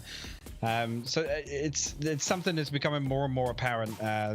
With just losing one player, they don't necessarily go into a turtle, but things go downhill very quickly for them. It snowballs very quickly. Yeah, and to be completely honest, and you brought this up in the pregame show as well, I feel like another team that is very much like that is actually ATC. I think ATC is also a team where if they, they have this plan and they have a vision for what their play is or what they want to do, and generally they do knock it out, but when they do get stifled and they lose one or two members, you do notice that ATC slows down quite a bit.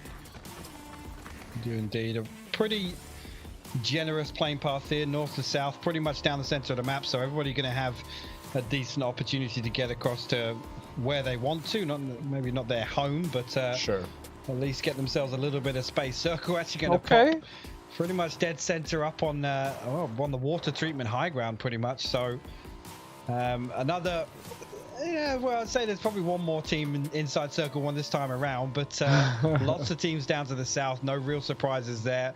Again, a similar scenario with the way this plane's gone. Obviously, it favored slightly to the west, especially with the drop pattern here we've seen from the teams. So going to be interesting to see how teams obviously navigate their way into this circle. There's a couple of options to wrap east, but you're burning a lot of time to get into this circle that a few teams are already going to have first dibs on center. Yeah, and it's really, I'm just looking at STK as well as Oath as far as their position to really get a free rotation. It's completely free on the east side. There's no one on the northeast side of the map. There's only one team on the north, and that's going to be One Eye Open. So realistically, the cluster that's going to happen here is going to be on the west and the southwest side as we hang out over here with Tactical 8. And they're on the very south end of this map. I wouldn't be surprised if we saw an eastern rotation here following the coast from Steezy and these guys. Well, interestingly enough, it was Jewel getting into One Eye Open down way on the far southeast side, kind of Puerto Paraiso area. So potentially, we could see another fight deep in the blue here if Tactical 8 decide to go east. Duel are fairly split. You see Lynxie and Wooly heading over to Puerto Paraiso right now, but Illusion over here, they're up in Cobra. Actually a pretty wide spread. They got one over in Crater Fields, one Cobra. Light shows down to the east of that. Top Dog all the way up on the north side of Oasis. Yeah. It's all the way up to the north, but hey, it's not the worst, I guess, up there. And the other important thing about that is, coming down, you actually have quite a lot of vision once you get to the top of the hill, if that's what Top Dog is doing. Obviously, he could have just split looted to make sure that everyone gets enough gear, but I'm actually, and again, we can't see it on screen right now, but One Eye Open have actually made a mad dash for that water treatment high ground that I was talking about early on. That's pretty much dead center, and SDK, another one. We said we were going to have our eyes on that. Luke 12's made his way up there now, and now Uncivil and Kurt and Alo actually, I think, looking to head this direction as well. So if Luke 12's kind of scouted this out, maybe expect STK to fight for this, because this is a very dominant position. We see STK, they do fight for center on circles like this occasionally, but it kind of depends on that early information. Well, not only that, but this position, water treatment is notoriously difficult to push on foot, because it's once you have a team entrenched here up on the high ground in this compound, which is where we see One Eye Open, it becomes increasingly difficult, especially if it's a strong foreman, to get that team off the hill. And then on top of that, just coming off of that hill is an obstacle in and of itself. And so that is definitely going to be one of the positions that's going to be highly contested. We'll see if any of the teams actually end up going for it to try to take it from One Eye Open. But as we hop over with Fable, they're also starting to make the trek. And there's really, it looks like there's a lot of cover here, Pac, to play around water treatment, but there really isn't. No. It's the problem is everything southeast of this position everything can see sees onto the hill, so yeah. And yeah, whilst it's not easy to get a knock at that distance, that constant pressure, if you are in close proximity to another team, even somebody shooting you from 600-700 meters away, it can pull you away from a peak on a ridge, anything like that. So it is pretty difficult. I mean, already seeing two teams kind of prioritize that high ground, you don't often see it. I can actually see them trading shots back and forth. But ATC over here at the Magnet compound, it's another one of STK's favorites, but this one a little bit further to the north, so no surprise we haven't seen them go for it. Veritas kind of backfilling STK. They've got themselves over on the north side of Hacienda here. Looking elsewhere, really, I mean, everybody kind of gravitating towards that water treatment area, and I'm not sure we're going to get too much action with this many teams centering up initially.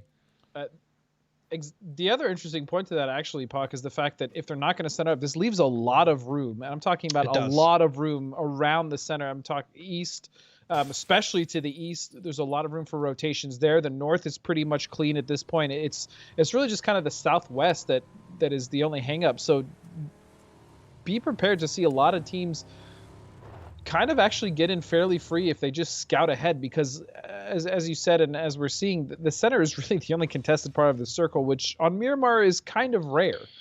You mostly see teams kind of hanging out on the edge or setting up for whatever the next circle is, especially in the first circle situation. But yeah, we'll have to see. This is kind of setting up to be an interesting game.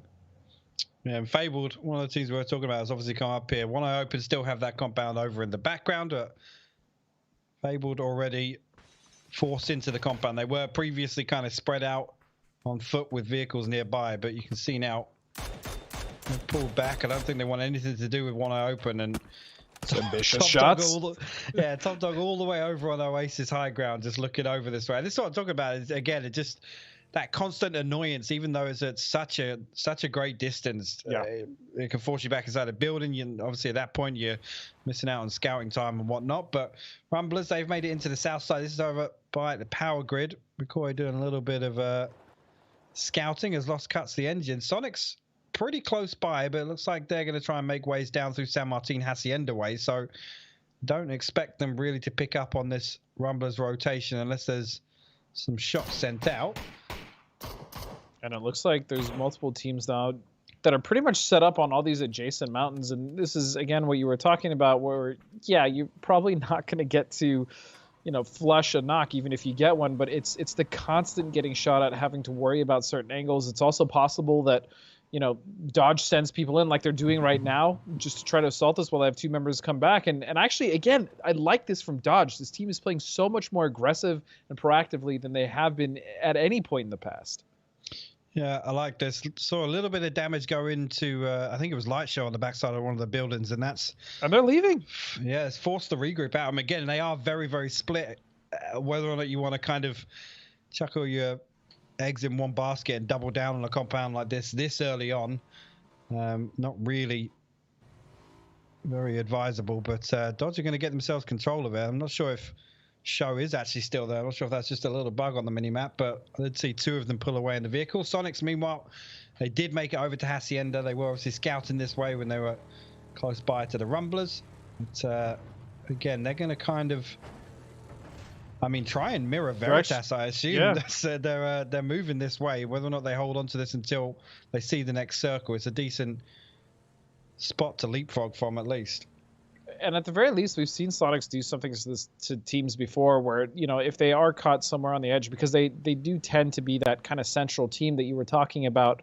Kind of one of the only few ones left if we kind of look at the old meta back a year or even 2 years ago. But they have mirrored teams and basically stalked them to the point where once they get in a fight, they take over their position, they wipe them out, and they wipe the team that they're fighting as well. So look for Sonics to do that as we get our first shift, and it is right on the center of where you and I were saying is awful to play. Yes, it is. Lots of space here, though.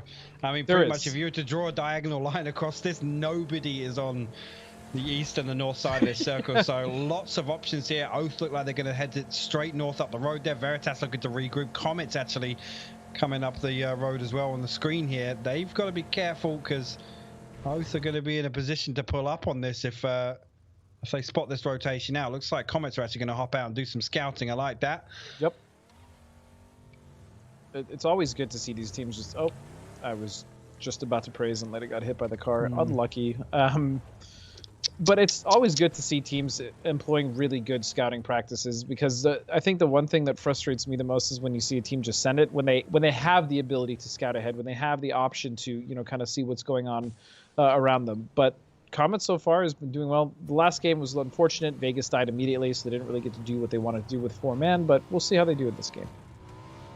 Yeah, and Oath actually coming all the way into the south side of Cruz, so they're going to get themselves a really, really good position here. Again, this is taking into account if it does center up, they have really good access out into that terrain that's so difficult to play early on. So keep an eye out for teams looking for kind of these positions that are going to be potentially on the edge of the next circle, and they can clear their way into it. I mean, Oath do have Duel to worry about. They're late wrapping up to the northeast side of this, so gotta be careful nobody backfills them and Cruz. But Sonic's getting dangerously close to SDK right now, and SDK are still split though. And potentially Oath. I mean, if they try to go further into Cruz, they're going to have to deal with Oath, and on top of that, they have SDK now. So being pinched between SDK and Oath, not really hard pinch, but being in between these two teams, especially if you have to move depending on the circle, is not an ideal situation. But Sonics at the very least has a decent dip for now. However, they have to be careful if the circle does start to come towards them a little more. That dip can be a death trap. We've seen it before. Yeah, just taking a look really at the map. I don't really see too many people. It's been quiet. Is surprising. Yeah, it's surprising to see on that circle shift with how much space there was. Most of these teams have been able to navigate in with next to no pressure, to be honest with you. Zenith making their way in from I think they were coming in from the southwest. They've got themselves into water treatment right now, and again, this could be a really, really awful position to get stuck in. If this one either centers up or goes north, it's going to be very difficult for them to find routes out of this, just because of the high ground that surrounds it. Elsewhere, Illusion, they did relocate all the way. We know Top Dog was up at Oasis. They're driving around in the terrain just looking for something to hold on to at this point. I think they have control of the oil tankers off to the north of this, and obviously the concrete down here. So decent spot now to hold on to and see the next shift. I like this move from Illusion. It's a good play. They're definitely setting up. Again, they're being proactive, setting themselves up for a good rotation moving forward. I will say, Puck, if this circle shifts hard to the northeast or the east, it's going to...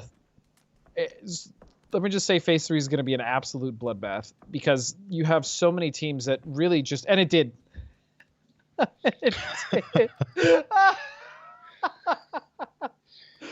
Oh, I'm so sorry. I don't mean to laugh. No, I do. I do mean to laugh, actually. I love this. I mean, after that previous one, there's now 9 teams that aren't in this circle. Oh, so perfect. It is. I couldn't have placed that circle or set it better as it should have. I really... You love to see it if you're us. Hate to see it if you're a player. Absolutely love it. Yeah, I mean, if we were in a studio right now, you would hear the groans as that one popped. But Duel, I mean, they've walked themselves into a pretty good position now. ATC, you can see they're getting picked apart on the edge, on the north side, of water treatment. You can see they're going to take massive casualties here. Nork is, I think, the last man standing. Patron's actually going to find him. One Eye Open going to absolutely destroy ATC. We'll go out in 16th place. All 4 kill points going over to One Eye Open. So good stuff from them, holding on to this from, again, the first 2 minutes of the game they rotated up here, so it's paid off for them now. Gives them a little bit of breathing space. They can maybe try and scout their way in to find something, because they're outside the circle. With where this has shifted that far over to the east, they've got massive amounts of ground to cover. They have a lot of ground to cover, and the issue is there's not that many places where they can safely play or rotate from coming in next. Obviously, Dodge over here is in quite a nice position, especially if they really are going to try to cut anyone off rotating in from the hard north. Obviously, there is a team right next to them in Illusion, but the north is now starting to become very dangerous to rotate in as well. There's pretty much no safe passage into the circle unless the team really wants to hard wrap from the south and come in from the east, I guess. But I mean, I just saw 6 different teams in the kill feed. Yeah. This is probably the worst case scenario for everyone that was towards center or towards water treatment. And although a lot of these teams are starting to get uncomfortable, you know, we're seeing quite a lot of neighbors here that are a little too close for comfort, we should say. Yeah, it is. And again, while this might look, I mean, Veritas already lost 2 getting into here, but now with Oath, Duel, and Sonics to Wipeout and Cruz, they're literally forced to kind of just hold on to what they've got. Regardless of what the circle does, they just need to sit here and pray, really. The good thing is that a lot of people are going to die outside of Cruz. Yes. Obviously, assuming this one does center up, there's a lot of people that aren't going to be able to make it into the next one. Balefrost actually going to find 2 knocks there. Hella and Rip going to fall in rotation. Those will put a couple of kill points on the board, and they have a nice little spread actually on the outside over to the west side of Cruz. Pat Caps and Relo holding on to a little bit of an off position from their teammates. Greg Shot now last man standing for Fable, going to have to down behind the Rocky, takes another tag. And the next circle is about to post, and it's good for Greg. It's actually great for Greg. Not so much everyone on the south. Jeez, look how many teams are on the south, Puck. Zenith, SDK, Comets, Tactical 8, Hardships. I mean, technically you have Sonics holding on the south edge to get into Cruz. I mean, this is an absolute mess. And the problem is I mean, you're absolutely right there. There are 2 or 3 teams that can gatekeep the south side of this circle. SDK actually making a mad dash across the west side. It's actually really one good of the position. teams. Yeah, this is a good reposition from them, and they were one of the teams that potentially going to hold out. You can see they had the information here. They pulled up right in front of One Eye Open to try and gatekeep them. So very, very proactive stuff from SDK here, looking to pick up these kill points, and that's what we love. Again, this is how SDK play the edge. They repositioned to literally gatekeep a team that they knew were going to be outside of this next circle. So I was just about to say stuff. that's exactly what separates them and makes them arguably the best team in this lobby. I mean, the way that they're able to read the situations, and as you said, proactively make steps so that they can actually capitalize on that. That's what I love so much about SDK, and that's what makes them so daunting to play against. Comets also finally coming into the circle here, or at least towards it. They still have to get through technically Zenith and that SDK held edge. Perfect. Oh my goodness. I think he falls from that. that. He's fine. Yeah, he does. Yeah, he does. Delta's actually going to get the knock there. But Perdico, he actually pops up. He's going to find the flush onto Delta now. Monhari trying to get a little bit of damage onto, but the repeat there from Alo going to be perfect. And actually, One Eye Open fall in 15th place. SDK holds strong with that reposition and put a couple more kill points on the board for themselves. And now have a good position, but they're going to get information here because Comets are involved in that fight. They know that another team had line of sight on One Eye Open, and actually Yaxley send it right up towards him. He's pulled up on the backside of the ridge here. Yeah, if he can get a knock here, potentially putting SDK on the back foot, that'd be quite big. Here comes the rest of the Comets now, as nades are coming in, nicely placed. Doesn't get Yaxley quite low enough, but Halo barely going to survive. That could have even been a tick of a booster there that saved him, because I'm pretty sure he had no life there for a second. Yeah. As gas cans, look at the northwest. Yeah, they're looking to wrap on this as well. And I mean, this could fall apart for SDK. If this is kind of a synchronized attack from both Comets and gas cans, this could be really, really devastating for them, to be honest with you. They are tucked down behind these vehicles. Kurt kind of in an off angle here, but the information's gone out. Later's going to send a nade in. Not sure if that's going to do any damage. It does do a lot of damage, but no knock, unfortunately. Kurt got the audio cues on Honey Badger here. See if he's going to be aware potentially there's somebody else next to him. Oh my God, Honey Badger didn't spot him. Nope. And Kurt, appropriately with the trigger discipline, he's actually going to get it. Nice, beautiful knock on a Honey Badger. Can he get a second? Hold this so low. Beautiful. Kurt is out of control. Kurt. Finally, the Comets are going to start to slow down STK as Alo with a nice trade. And this is still very much working somewhat in STK's favor. I know it was a very roundabout sentence, but they're holding this. Or at least the best of their ability, and they're putting a lot of damage onto gas cans as well as Comets. No, indeed. Alo actually going to send a nade up towards the rock as Kurt gets flushed out there. Voxic now coming down the outside. Nico's actually going to fall to that nade from Alo. Here comes the push. They're going to try and put some more kill points before falling. Uncivil finds Honey Badger with the AK. And now this off angle from Voxic potentially going to do something for them. But the 2 knocks here is probably going to force Voxic to rethink his approach. Woohoo! And they went for the push. Can they just get it? Alo, can he find the kill? He finally does, but Civ is going to go down. And you know what? Even if STK goes down there, it took a village. Literally, it took 3 different teams to finally take them down. Comets may have not lost anyone, but they definitely took a lot of damage. There was Nox being traded out coming from STK. They pretty much wiped the gas cans. That was a almost no-win situation that STK came out with a nice amount of points, so well played to them. Yeah, like I said, you can see the moment that circle popped, they're like, yeah, okay, put these kill points on the board before we fall if we're going to. Yep. Jumping back elsewhere. Rumblers. Sorry, did he not? Oh, it's the smoke. He does. He finds the one onto Danny initially. One still in the shack. Finna going to try and get something done here, but Loft's actually going to find Finna. Not sure where the teammates are. Adam's actually going to come up behind Waldo there, so a big old flank coming out from Adam. Rumbler's going to lose one in the process. I'm not quite sure if Dodge wasn't ready for that or if that was just a messy split, but this was a very disorganized fight coming out from Rumblers and Dodge. Yeah, it did. I mean, I like Adam's move as soon as the pressure came onto the shack. Maybe a little bit too late, but I feel like this could have been a clean team fight for Rumblers. It's unfortunate they're going to lose Waldo as part of that. They are going to hop in the vehicles now, going to try and find their way into the circle or something to play here. Loss not in just yet. That's too bad, too, because the spot he had was actually not bad. As we now go up to the northwest here, it's going to be Illusion and Comet still fighting it out. As both teams are technically still in, it's just a battle for who controls the zone. Shot's going to come out from Free Me Please, going to knock Yaxley here.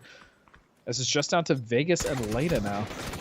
Oh! Yeah, that's it. Coming over the top there. Artifact's going to find Vegas, and let's find the second as well. Comets will fall in 11th place, so Illusion holding strong on the north side here. That gives them absolutely tons of space over here as well. Yeah, really good stuff from them. And again, I like the reposition from them. Again, a little bit of circle luck, but they've absolutely put it to good use in putting some kill points on the board early on here. 8 teams still up, so still an opportunity to capitalize from this and put more on. I just want to point out that Greg's still there. he's just chilling there at the rock with his Morado as well. And Circle's still good from. The problem is Illusion is probably going to be the team that's going to start heading over towards him. You obviously have Oath and Zenith right next to him, and it's just looking at the center, it's just McCoy, and I don't even really know if there's anything there for him to play other than the position he has. The other thing of interesting note is that if this circle pushes out the rest of Cruise, that means Sonics, TAC 8, and Duel are going to have to start pushing towards the center. Yeah, it would indeed. And I guess that's the Oath's reposition. Also, it might look they haven't got the best position right now. I mean, ultimately, it will grant them the most points. They haven't got to mess about with an inner city fight with 2 other teams. Taking the compound here gives them best vision over the terrain. Actually, Tactical 8 going to get into the backside of Jules' position here. You can see the 4-man push coming out. Nice molly, though. On the ground floor. Yeah, nice molly to cut off that option by a little bit of time upstairs. And the rest of them, actually, Cherry going to open up onto the backside here. Lush going to fall. Steezy and Zelot not actually going to have a response just yet, but some utility coming out on the backside here could be the demise for TAC 8. And look at this play from Cherry. I love how aggressive he is. He's really forcing... Wow, he was really forcing the situation. And Duel just absolutely... He was really just Cherry. With nice support coming in from the rest of his team that just opened that fight and finished it. Beautifully played from Duel. That's what we like to see. Yeah, good stuff. And Lynxy actually swiveling straight back around, gets a knock onto Top Dog as well. You see they have their own problems here, and it's actually Gregshot going to get the last one there onto Freemy. Please, going to steal one away. Illusion fall in 7th place, but not before putting some much-needed kill points on the board. Poonage now. Last man standing for Zenith. The rest of his team fell on the west side, I think, to a lot of pressure from Oath. But Poonage hasn't got many options now to get into this next one. Well, the beautiful thing about this for Oath as well is they've pretty much crippled all the teams, or all the teams that came in at them were already crippled if it wasn't them doing the damage. And so the only thing they really have to deal with on the west side here is just solos. It's Gregshot, you have Poon, McCoy kind of off to the side there, or I should off to the center. And the terrain for Oath to move up is decent. So it's not going to be the worst transition for them into the circle, but Sonic still very much poses a problem for them.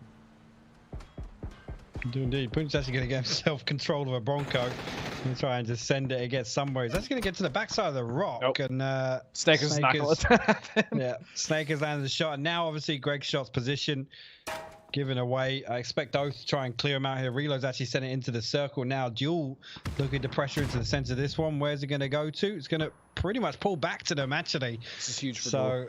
It really is, and to be honest with you now, I mean, I take back what I said about Oath's position, granting them some kill points, because the circle shifting away from them here is going to go complete opposite. I mean, it's going to be a miracle if they can clutch this one out the same as game one, but down to 4 teams already, only just entering phase 7. Actually, if they can take over that ridge that McCoy is on, that would be massive. The problem is I'm not sure, to be completely honest. I think Sonics has a decent line of sight on that.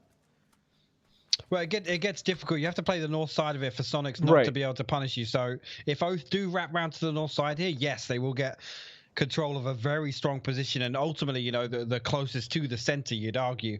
This is such a fun circle to watch, though. Oh, did he just realize actually jumps? But I think he's checking the back of the crate. It looked like he spotted McCoy there, but okay. Yeah, Lynxy peeking with a bolt, and he just gets He wasn't even peeking that long. No. Man just was trying to see what was going on. Beautiful shots. Oath, I gotta say, Oath is on fire right now. Yeah, and McCoy is most likely not long for this world. We'll see.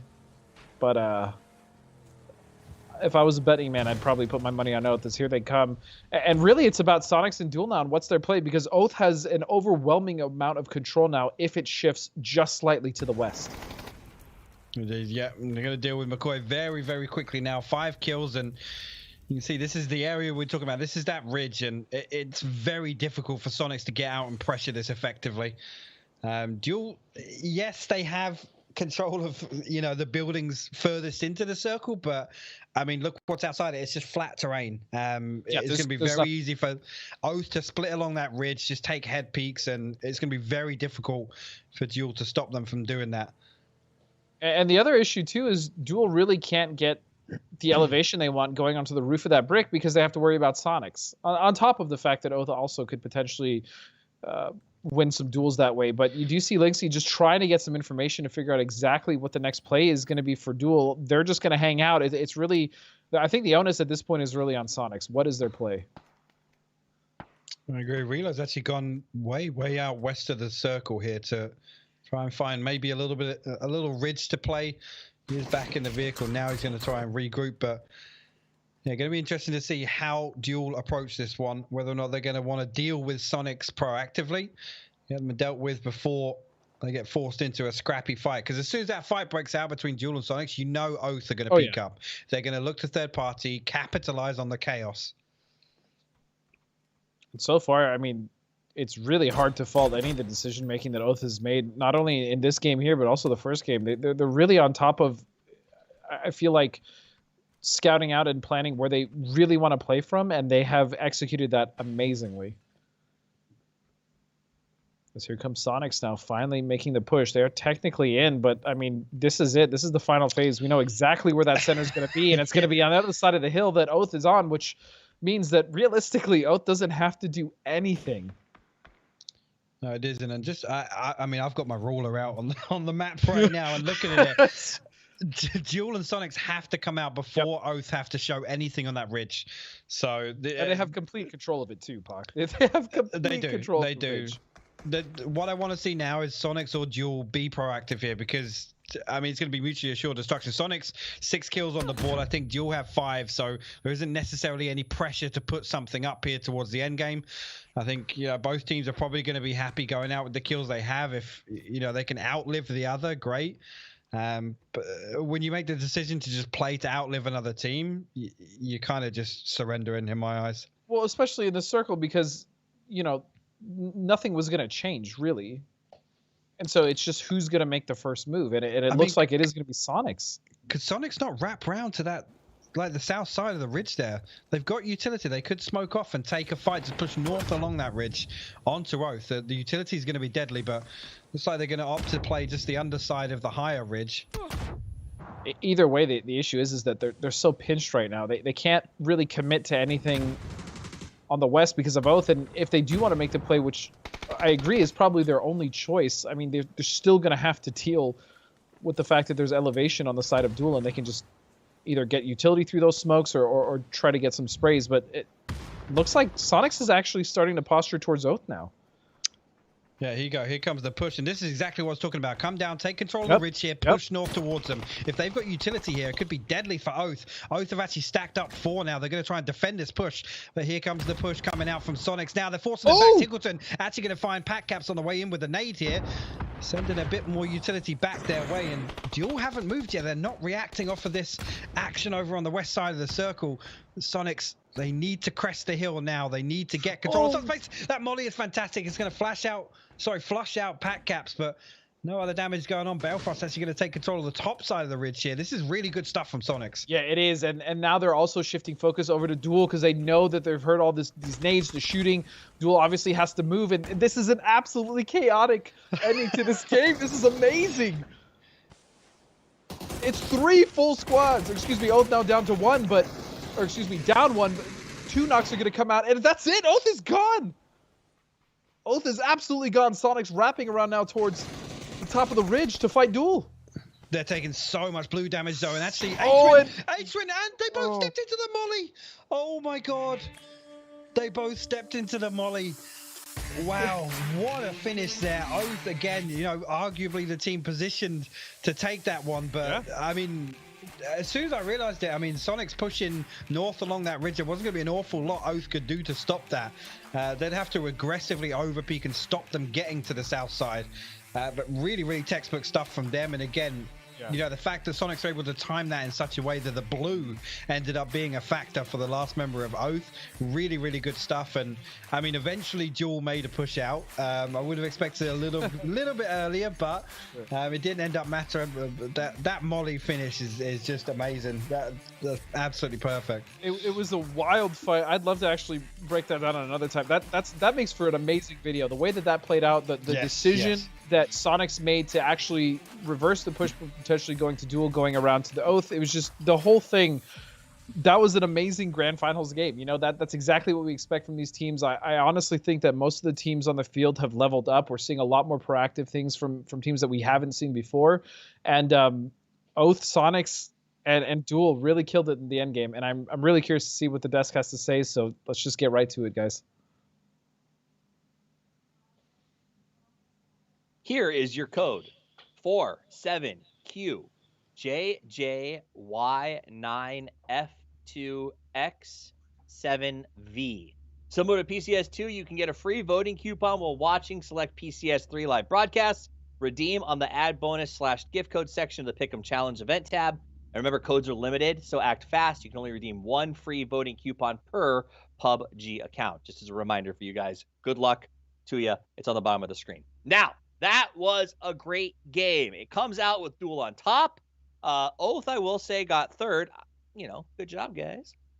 That said, though, what a heck of an end. Now, here's my question. I'm going to start with you, Matchroom.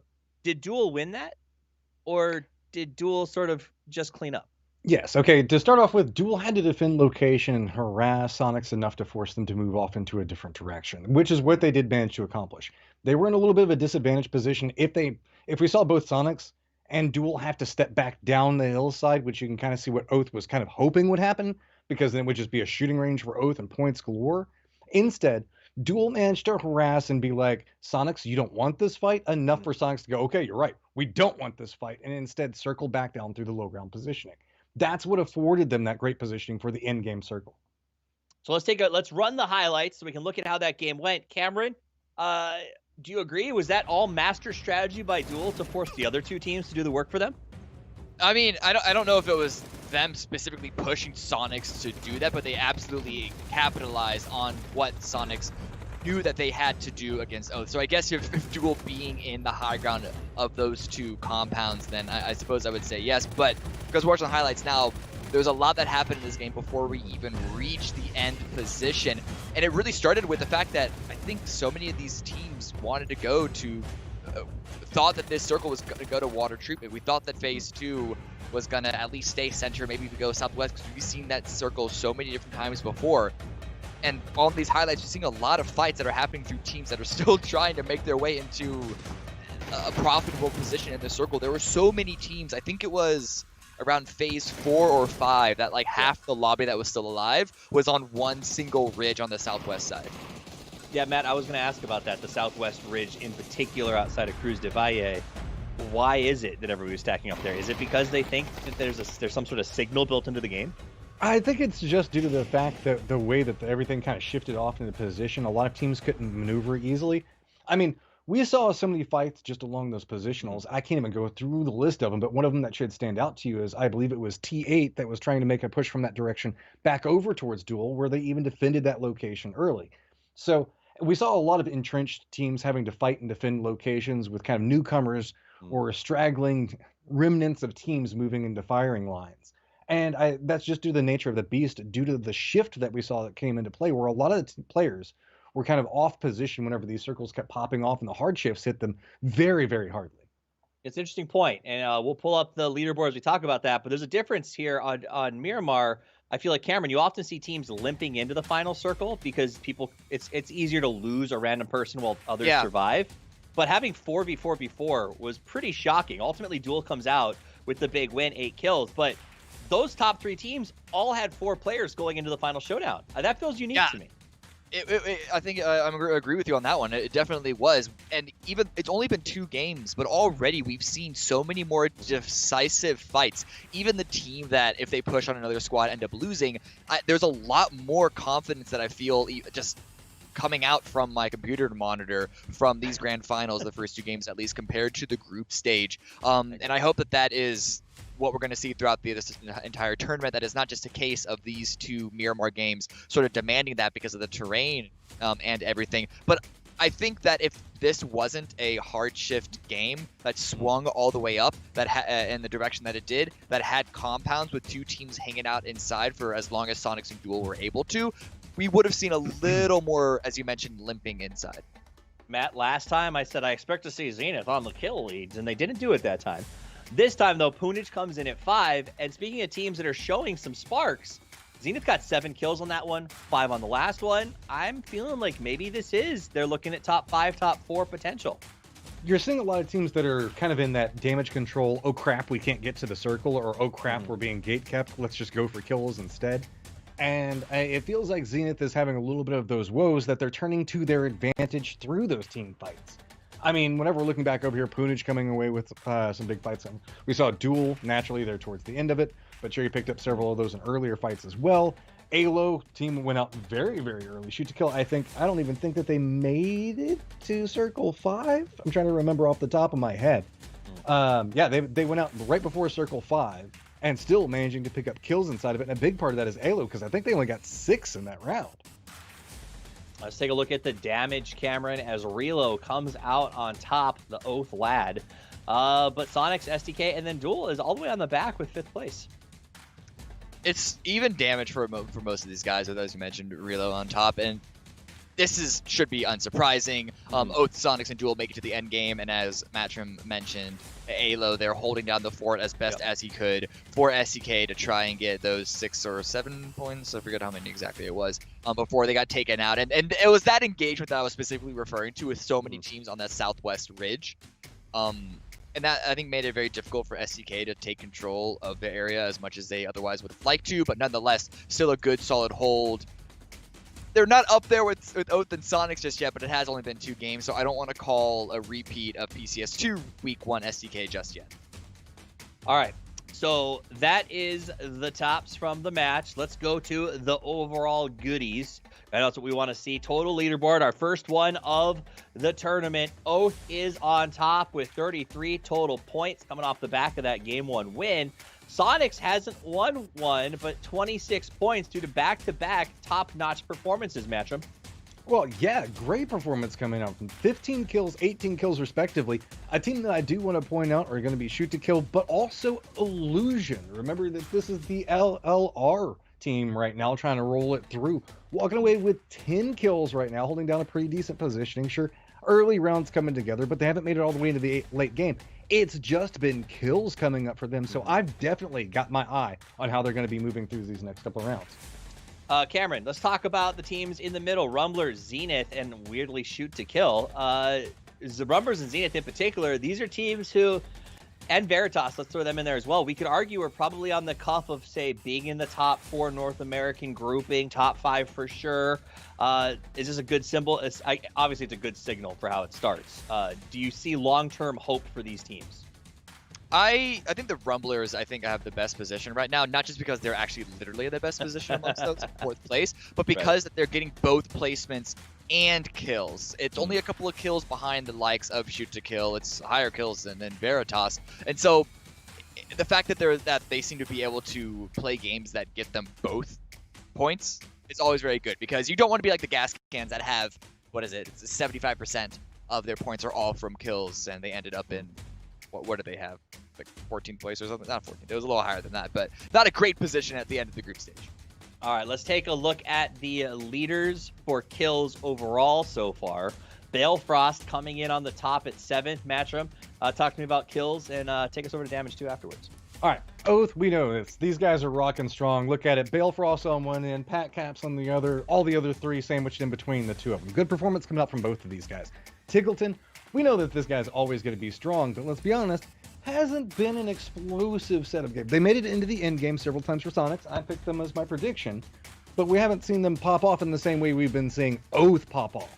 Now, the surprising 2 inside of this are going to be Punage and Alo, where we haven't necessarily seen the biggest flashies plays coming out from them, nor lots of late game in these first 2 rounds.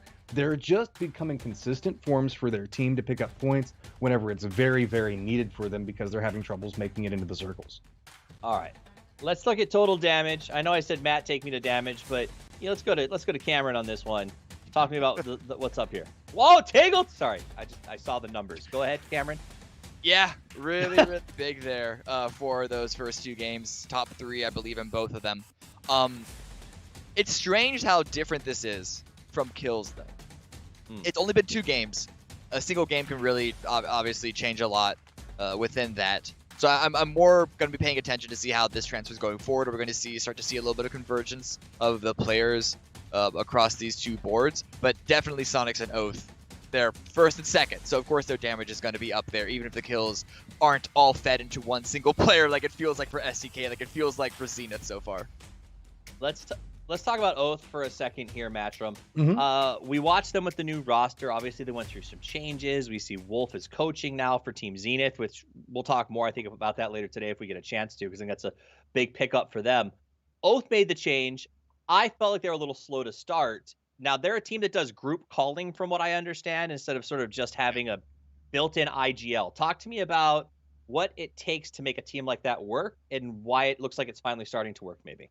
Well, I think whenever you're looking at a group communication system, it requires you to all universally kind of have the exact same idea. And the problem that comes into play, problem that comes into play with that is the fact that you actually have to try to all be of the same mindset, which isn't always common. Let's be honest. We've all played PUBG at some specific point, and you had that one teammate that went like way off this direction, and then another one that went that direction. You couldn't herd them together. It doesn't matter how much they're doing calls. Everybody has to be on the exact same idea of what your goals are. So once you see Oath establishing those goals and knowing how to move through it, I think that's where we're starting to see the entirety of the team shine. They know exactly how they want to approach the game, and right now, they're executing it perfectly. All right. Yeah, no, we can't disagree with that. We saw them win one and end up in the final 3 of another. Oath is on the warpath. Let's see if it continues, because it is time for us to head into our third match of the game, guys. Second to last game of the day. We're going to Erangel, and it is the same duo, the Bosses, Godspeed and Hypoc.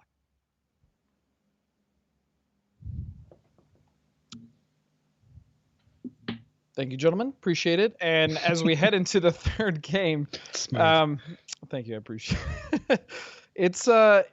It's been 2 really good games so far. The ending specifically, I mean, we talked, you, myself, and Poro were talking about that fight for quite a while, even after it happened. I mean, it was just crazy. The decision making from Sonics was incredible. It was just really well done, executed. The way that they pushed that South Ridge. Oath, to be completely honest, up until that point, I thought they were playing incredibly well. You know, they were scouting, they were holding out their edge, and the only question I think we were asking is what was potentially stopping Oath from having 2 people on the south side of that edge to stop that push from Sonics, or at least try to stifle it a little sooner. Yeah, well, it's interesting you say that, because I was kind of thinking about it, where they stacked up on that kind of second ridge halfway up. Yeah, they allowed Sonics entry into that. And yes, you could argue maybe sending 2 down to the far south side and stopping Sonics ever getting out of that building is kind of risky, but I mean, that's one of the few situations in PUBG where you don't want to be the team holding on to something. You want to be the team aggressing that. You want to be the team that's able to push into that next circle. And I think ultimately, you know, the timing was a huge factor there. The fact that Duel didn't get much damage onto Sonics crossing away from that building is definitely a consideration to make. But Miramar in the books now. I'm sure we can talk about that another time. Right now, plane stretching pretty much on the northern side of the map, but west to east here. So lots of the south going to be pretty tricky for some of these teams to get to. But I don't see too many switch ups here, and definitely no overlaps. A lot of teams obviously pulling south down to this. Illusion going to be the only ones going north center on this towards 70. Yeah, nothing really standing out to me right now. Maybe Oath and Zenith over on the east side there, but whether or not they're going to fight over vehicles is another matter. I mean, you actually might have, what is this, Duel and I think One Eye Open contesting vehicles here. We'll see if anything comes of that. But yeah, I mean, fairly decent plane. Like you said, the south was cut off quite a bit, but we'll have to see it. Oh, that's an interesting circle for this. Another one, Park, where we only have a handful of teams in the initial pop, and this one is, well, we see this one all the time. It's a multi-power circle from what it seems. Or at least... Yes. Well, initially. These just usually go there. That's why I said that. But again, you know, draw a line across this one. There's nobody down to the south side. And again, you can cut a lot of this circle out with the water and Sosnovka. I think it's highly unlikely that it will go there. Crazier things have happened, but I'm just seeing, you know, Kickstarter did manage to get down to the barn series. Is Snakers with it? Is Snakers actually there, or is that? Yeah, I can't tell. I don't think Snakers is there. Yeah, he's not there. Okay, good. I was going to say, because Kickstarter's got to be careful if Snake is stalking you outside your barn. Or the hangar, sorry. And this is a good split for Zenith. Sorry, I was just going to talk about it's a nice little split for them. This kind of reminds me of the, Snakers is all over the place. This reminds me of the old United split, I think. There's something similar to this.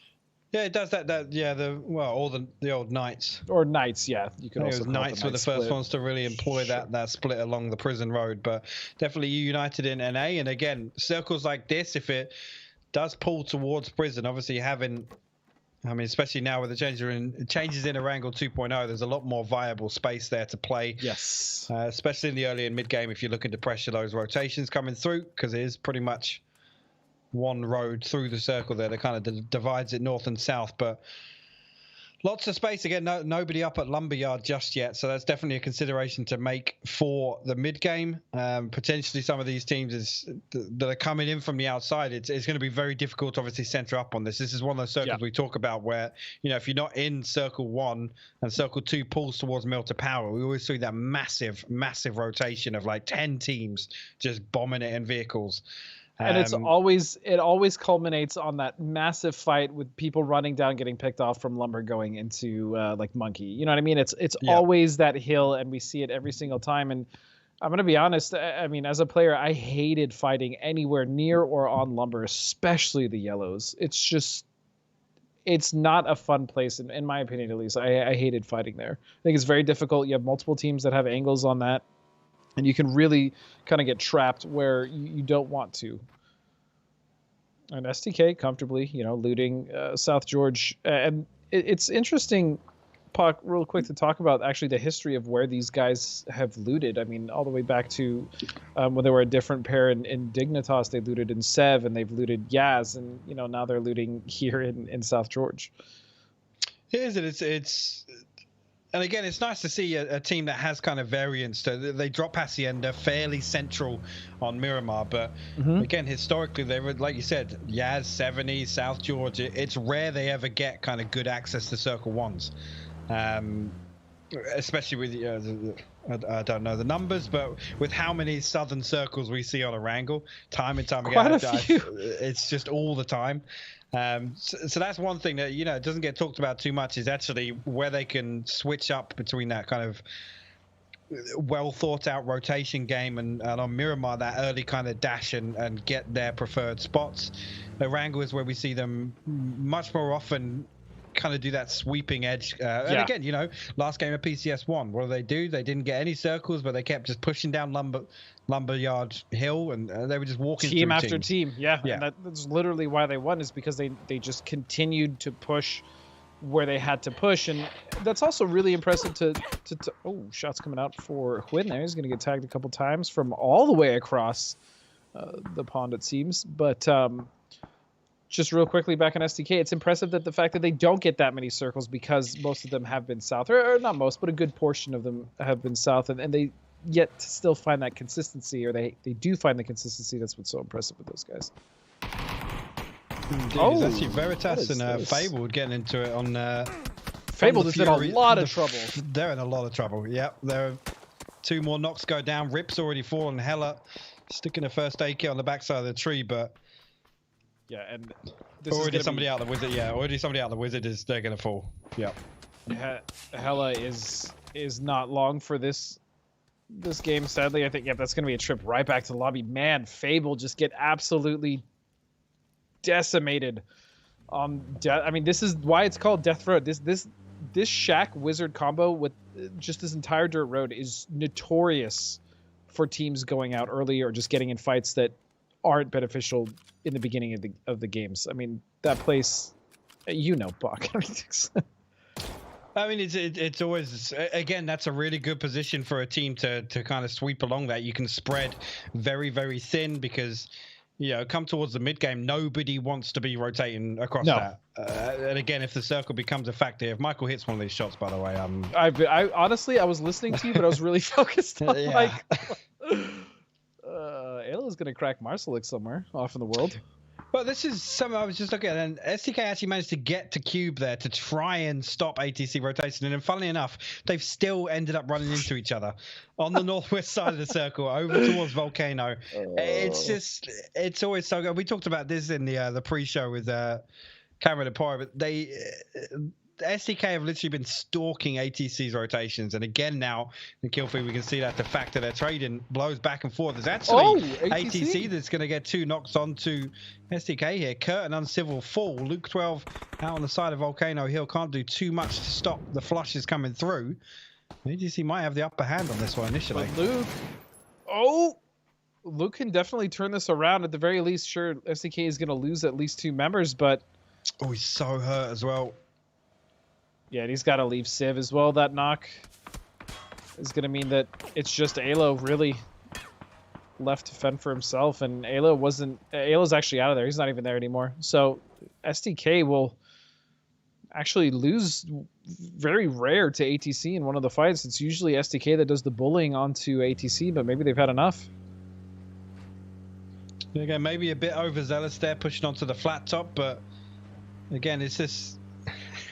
Again, this is like STK playing mind games. It's like the ATC have constantly got that thought in the back of their mind. It's like, where are they going to camp us this game? Where are they going to set up? You know, can we rotate into the north side? And you know, towards the end of the group stages, we saw them try and switch it up completely and just avoid them. Drop on the other side of the map to them, just completely remove that variable from their gameplay.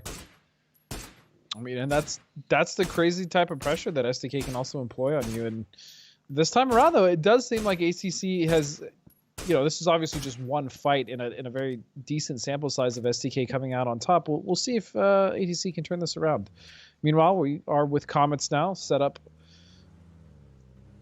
you know, quite nicely here in the south there on the bridge. But that shift is... The circle is so bad, the overlay's actually covering it. It's gone all the way over to the east side of prison here. And Zenith's position looking really, really good here. Oh, it's going to have fantastic access to this to come north. Yep. But look at all the teams on the south side, and look what's in the way of them getting towards the circle. You've got the north side of Milta, you've got Milta Highway, you've got Lumberyard, which is a big hill. Again, very difficult to traverse in vehicles and to get up safely. Luckily, not too many teams looking to gatekeep on the side there. Duel and Hard Shifts making their way up nice and early. And actually, Sonics and Veritas going to run into each other just west of this position of what we're looking at right now. And then on top of that, you got One Eye Open, hold on to shelter. So things could fall apart for Sonics very quickly here. So much going on here on the west side of the map. There's 3 teams tangled up, potentially even 4. Sonics, it's going to be Tig firing away. He's going to actually not connect too much there, and he's got to be careful getting shot from his right window. This is actually a really nice position from One Eye Open, but it's still Sonics with the initial knock. Yeah, Delta not opting to come up and take the fight on the staircase in here. H-Twin super tagged up. Mime going to find that flush after the underhand nade from Tig. That's a little cheeky one from him. Rolled over the top there. Winlow as well. On a little bit. Actually, he's going to get taken out. Shrimsy going to find that knock as well. So, One Eye Open losing. Well, Sonic's completely flipping this one on his head, to be honest with you. They were the ones pulling into this mess. Yeah, they were, and they cleaned it up. At least 2 of the members of One Eye Open are going to go down, and now we see Dodge actually heading over towards Oath, kind of backfilling in what we saw Sonics do in the last game. As I believe they were stalking Veritas over towards Hacienda, but we've seen Oath play from here before. We've actually seen Oath not only play from here before, but find quite a bit of success in picking up a good amount of kills when the circle has come down south into Milta Power. It's not quite there yet, but I do like that Pat and Oath are still very much utilizing the positions that they're strong from, and yeah, they're going to hold it down there. I'm not sure if they know Dodge is there. We'll see. And interestingly enough, I was just looking at Zenith. Obviously got a split, obviously out to the east of prison here, and then 2 players playing the east side rocks of prison. And so they're actually going to send Kickstart over to play in the open terrain, and Puna's to hold down the compound potentially, but. Interesting to see nobody really looking to pressure the south side of prison. Again, 2 teams can coexist there. Yeah. But I guess people being a bit cautious about this rotation into Circle 2 just because of the nature of that shift. Yeah, and that shift put a lot of teams much closer than they wanted to be to each other. And the issue is some of these teams are aware of the neighbors that they have. There's just not a lot they can do about it unless they want to go for a full-scale push. And as we see TAC 8 slowly getting closer and closer to hard shifts, you gotta wonder if the split may actually come back to hurt them, especially if they lose Maluk and Lobes here. Zealot, this is a very dangerous push. Yeah, he backs off. He realizes he's completely open to duel, and there's another shift. It's going to be dead on Prison Rocks, as well as the compound that we see Zenith in, and they have an interesting little 2-2 split. I like this a lot. The problem is because of how popular those compounds are, and sometimes how desperate guys will be, they may get crashed and lose one of those duels. We'll have to see. Yeah, Rumblers got themselves a decent spot on the north side of Prison Road. And meanwhile here, TAC 8. Looks like Zealot's actually spotted out where the hard shifts have... yeah, there you go. The shot's getting sent over. And one shot going to go first. Chubba actually landed a headshot there. The nade comes down, not going to follow up on that. But TAC 8 now, they're very split. They don't want to take too much pressure before their teammates can come and back them up. J-Sank actually going to find Steezy with a nade there, and that's going to be the push from hard shifts. Yep, beautiful stuff. immediately putting on the pressure. It's going to be a flush. They know Zillet is somewhere around here. They're not sure where the rest of the members are, but they are going to hunt him. See if they can get this frag as well as clean this up. This would be huge because Duel is also starting to hear these shots. As far as them pushing, I'm not quite sure. I don't even really think that's a great push, but if they can put some pressure on these two teams, that would be beneficial to them, as Hardships is actually pulling off here. And I'm not exactly hating this coming from them either, because this edge is about to get pretty busy. Oh my god. Cherry just landed like 9 shots in a row with the mini. Consecutively. It was like a combo. And all the while, actually, you can see just on the minimap there, Sonics have heard this going on. H-Win and Mime were scouting up here on foot. And they've got Trimsy and Tiggleton coming up as well now. And they're going to open up onto the Hardships, put some pressure on over on this side. So, again, heads up play from Sonics, being proactive here. They do have a little bit of space to do so in this circle. He's going to get the jump, and he's going to get that knock. Beautiful stuff. He's going to get a headshot for return, but that all but guarantees Maluk's possible demise here is the way that, as you said, the proactivity from Sonics, the way that they're spreading out and really starting to try to take control as well. I mean, this is the same Sonics we saw much of in the last Grand Finals. Oh! Okay, Shrimsy. Okay, dude. Okay. I guess we're just doing that now. So he's just going to get 2 disgusting knocks, and he's going to be able to possibly finish them off. Chubba wants no part of that. No. Chubba's out. Chubba, it's like, I've seen enough, guys. I'm out of here. I mean, the problem is if Duel are able to spot him coming, it looks like he's going to make it into the edge of Lumberyard. But now, again, Sonics are the ones pushing up here. They heard this fight between the Hardships and TAC 8, so they know that there's another team to worry about close by. Let's see. TAC 8 have wrapped round, thank you, Observer. Just as I was going to mention it, wrapped back round to the south side here. And actually, I think Sonics have spotted that out. I like the movement from TAC 8, trying to come from a different angle, maybe that Sonics weren't expecting, get behind them. But now with that circle going, Sonics are able to gatekeep them. And still nobody playing the south side of prison. No one is playing the south side of prison, and also it's Rumblers that have a really nice position here, as there's quite a bit to play there where there wasn't before. However, if you look at the rest of the circle, I mean, there's a lot of open terrain here that these teams are going to have to navigate without a lot of cover. There is indeed. I mean, looking at it, everything over to the northwest side of this circle is open terrain. It's just I mean, dead space. Yeah, Alamo is the hard edge right now. On the north side, nothing really for Illusion to play into. STK have control of the yellows down there, but there's so few options at this point. The compound over on the east side probably going to get taken by gas cans, but hold that thought for the time being. Comet's actually pushing uphill towards Lumbee here. Duel have stacked over to the east side. They're relatively well positioned to deal with this, but meanwhile, Dodge actually on the minimap, keep your eye on that. They are trailing the blue right now. They might be able to actually sandwich Comets if this fight goes off at the wrong time. Wooling's actually going to hop in. Penta finds the headshot. You're actually going to get shut down on the push. And that's actually huge from Penta. Not only does that save a member of Duel, but it also ruins a surprise attack coming out from Comets, and now it's Dodge getting involved on the backside of it. Yeah, that... Oh, I just went too far. It looked good. No, it looked good. It looked good. It did look good, but Later's going to get picked off here. Yeah, Finna finds a perfect angle here. Comets, like I said, just awful timing for them. Monty, the last man standing for them now, and Duel stand to pick up all of these kill points if this one doesn't conclude itself too quickly. The blue moving in here going to force these players closer and closer towards Duel. And you almost want to ask why Duel actually stayed so long. I mean, before this circle shifted, they had the opportunity to scout ahead, but they're going to get out. They're going to get some kills. It worked out for them in the end, and now it's just Monty chasing two members, of the final members of Dodge, to see if he can salvage this at all for Comets. This has not been a good start of the day for them so far. And weirdly enough, Duel actually, I mean, Zenith has spread across to the south side here. They're actually going to pull up. Oh, no. Oh, you hate to see it. That's what I was talking about. They had time to scout ahead and see what was on Prison Rocks or around it before that fight broke out initially, and having to rotate without any information as Blue came in was going to be Duel's downfall. And so Zenith is going to pick up some nice kills there, and it's still Comets Monty chasing Finna and Lamp. Yeah, they're actually downhill from him now, so Monty's going to have pretty good vision on where they're going to. Oath I mean, they have a really good spread along the edge of the circle here. Finn is actually going to take shots on the way in here. So this actually gives Monty an opportunity to come back over slightly west. Balefrost's actually going to find Finn through the smoke there. So one man standing now for Dodge, and it's Lampalot. He's getting dangerously close to Snakers, actually.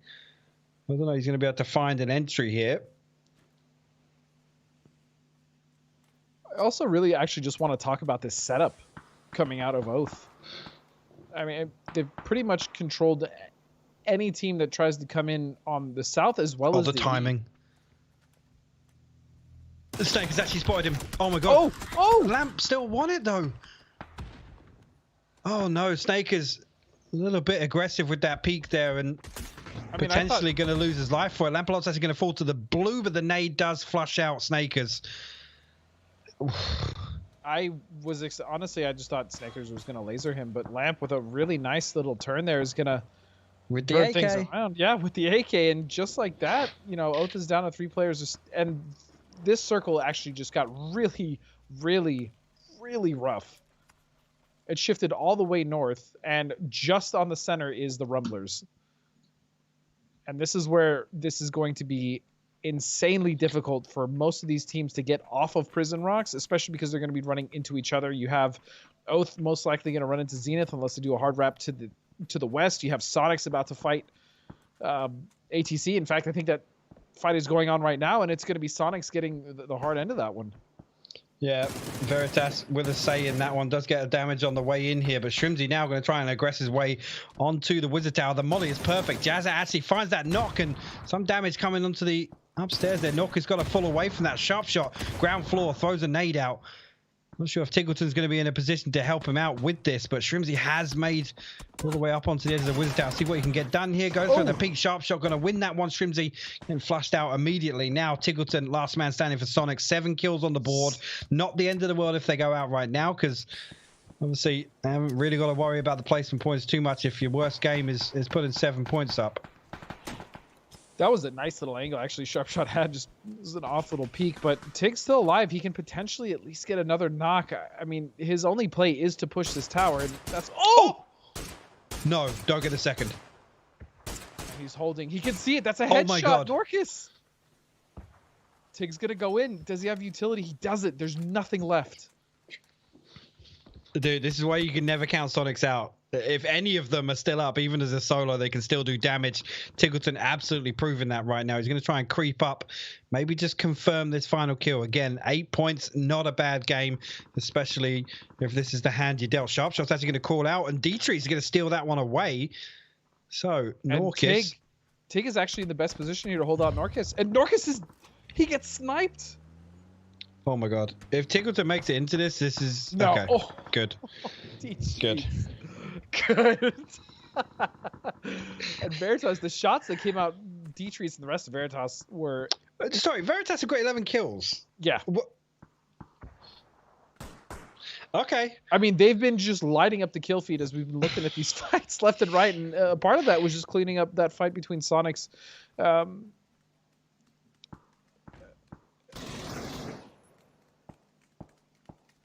Yeah, I mean, I guess it's been a fantastic opportunity for them to obviously clear out the northwest side of this circle. Now, I mean, they do have an edge to play from.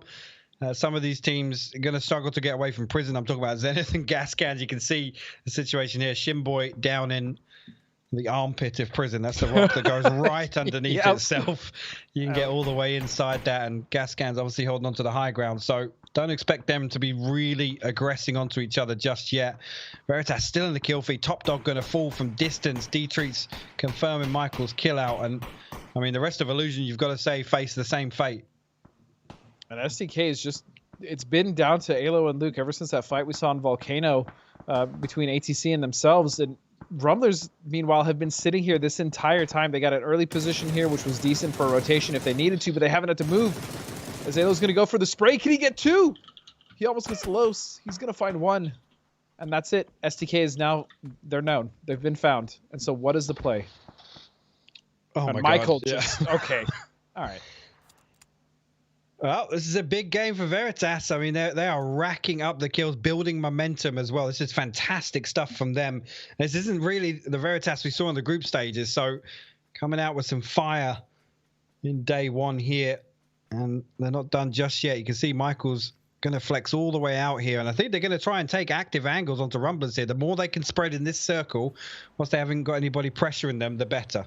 Yeah, and I really like Michael's play here, to be completely honest. That off angle that you're talking about is going to be very instrumental in potentially taking Rumblers down if they're going to get an opening at all. The real question is I'm sure Rumbler knows about Michael being here. At least it's possible they heard the vehicle, but they also have SDK to deal with, so that's going to kind of be a lingering issue for them as we look at, gas cans basically just doing what they can to get as much damage until they have to either get off this hill or they get wiped out. Zenith, please. I mean, please. That could be a really nice nade. Actually did damage. Yeah.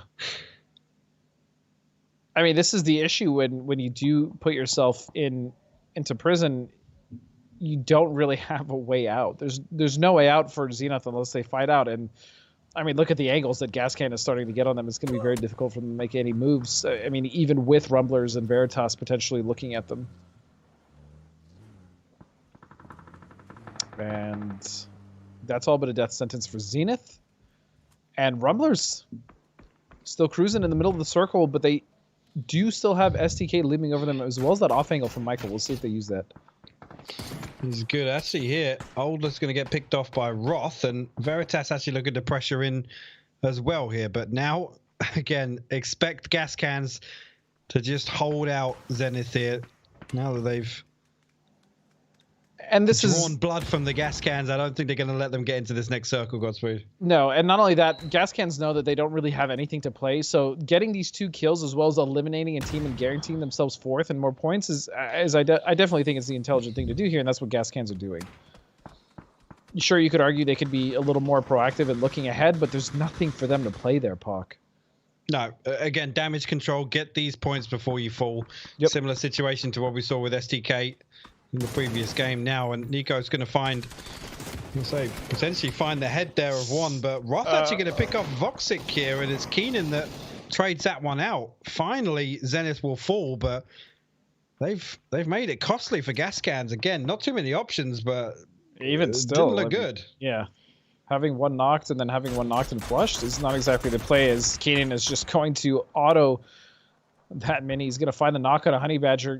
Gas cans just basically point fodder for Veritas. 15 Keenan. Kills, about to be 16. Thank you, Keenan. Hopefully about to be 16. And it looks like he's going to get the nade onto Honey Badger as Nikos is going to start coming down. That information, I'm sure, is being relayed to Keenan as he's going to try to get this other kill here.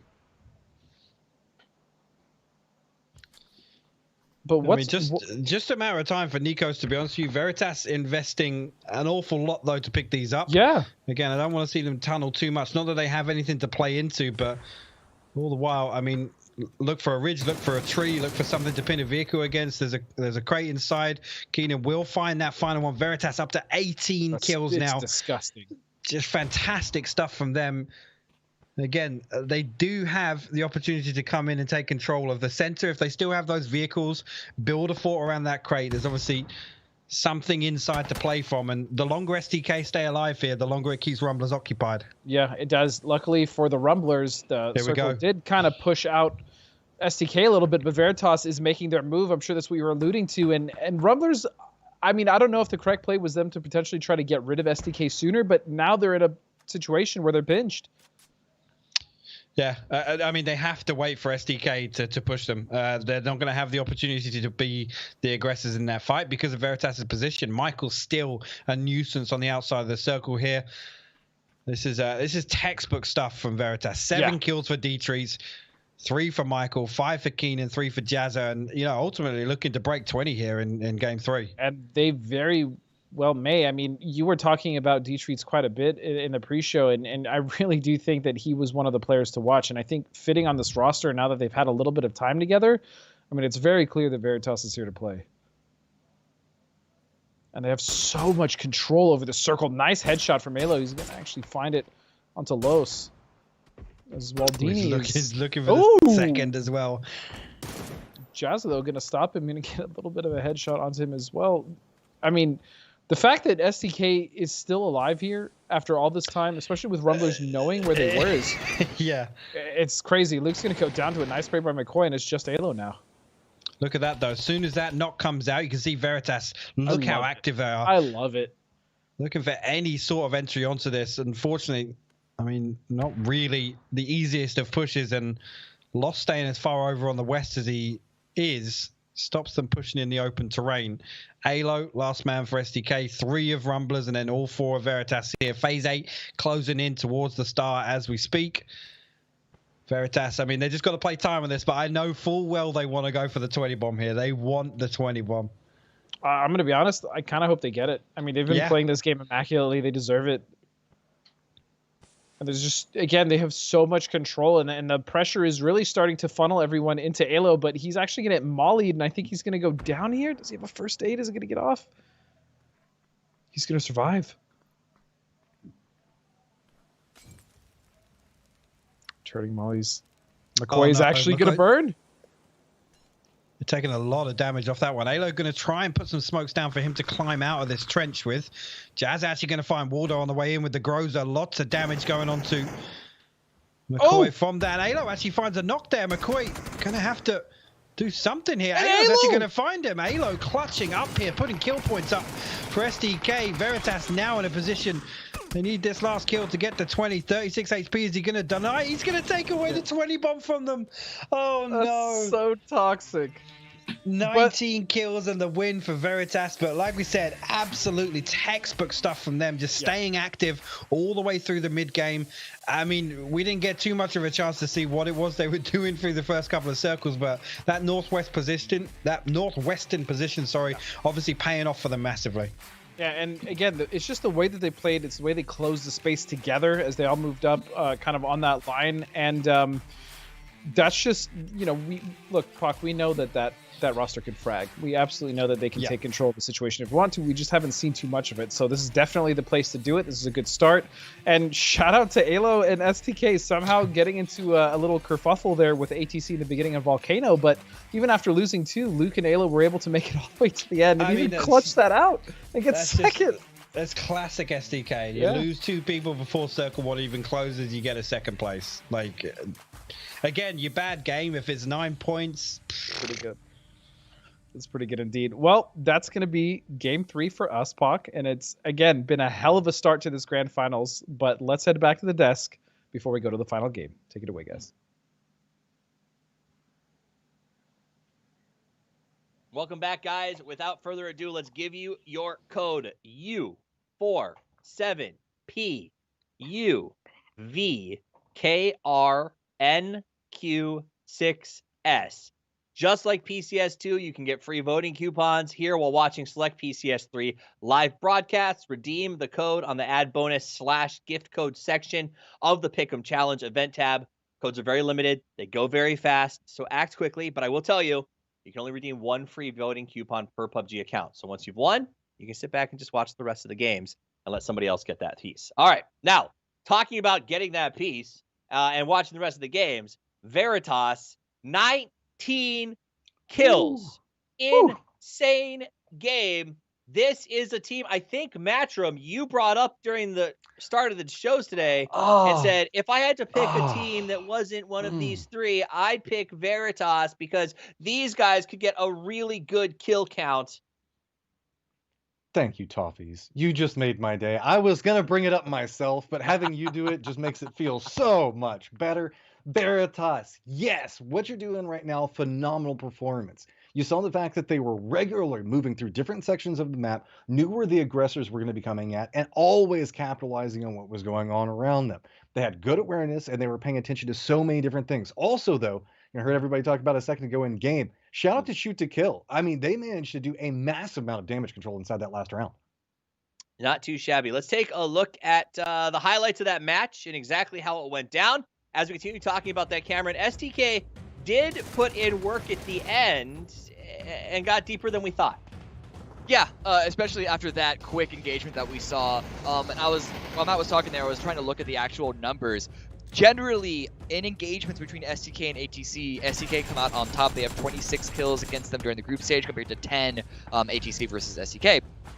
this time around, ATC do come out on top. And I'll be honest, I don't exactly know how they were fighting over Volcano like that. We saw a little bit of an engagement, a little bit of a back and forth, I would say, maybe looking at each other dangerously around the cube area, leaving Georgia Bowl. How they got to that fight, couldn't exactly tell you. I don't know if it was ATC chasing STK, but the fact that STK were able to not only get into the late game, I thought it was going to be a solid third for them. But that's been a story that's been brewing for forever. Down. I mean, ATC needed to at some point either start giving more distance to shoot to kill or being more aggressive. We saw them for a long time just trying to rotate before them, and sometimes that would backfire. Suddenly shoot to kills just right back behind them. Trying to be a little bit more dominant and make them a scary force that shoot to kill has to pay attention to is the recipe for success, in my opinion.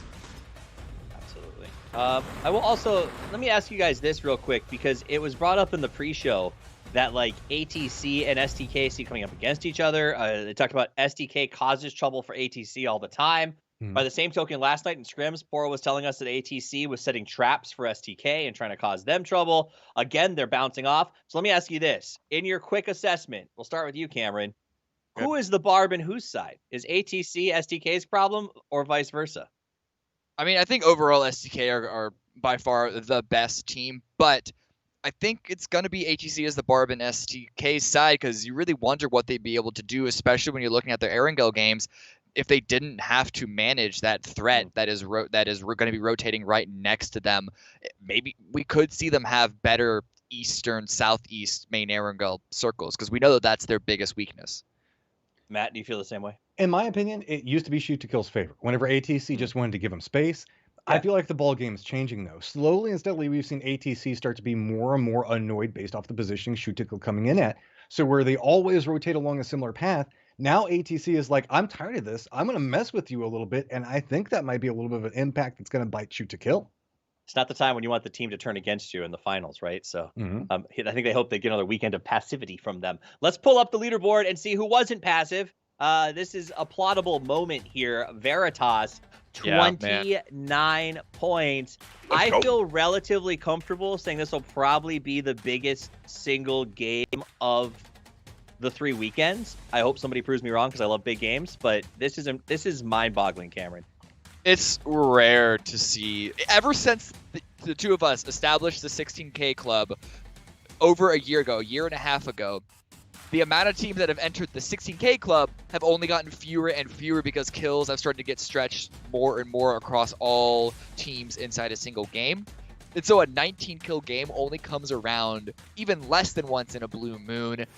This is, I think we're safe to call it that this is going to be the highest, the record for kills from a single team in a single game. And the fact that Veritas have that as padding for their own placements on the leaderboard so early in this tournament is going to make them incredibly comfortable.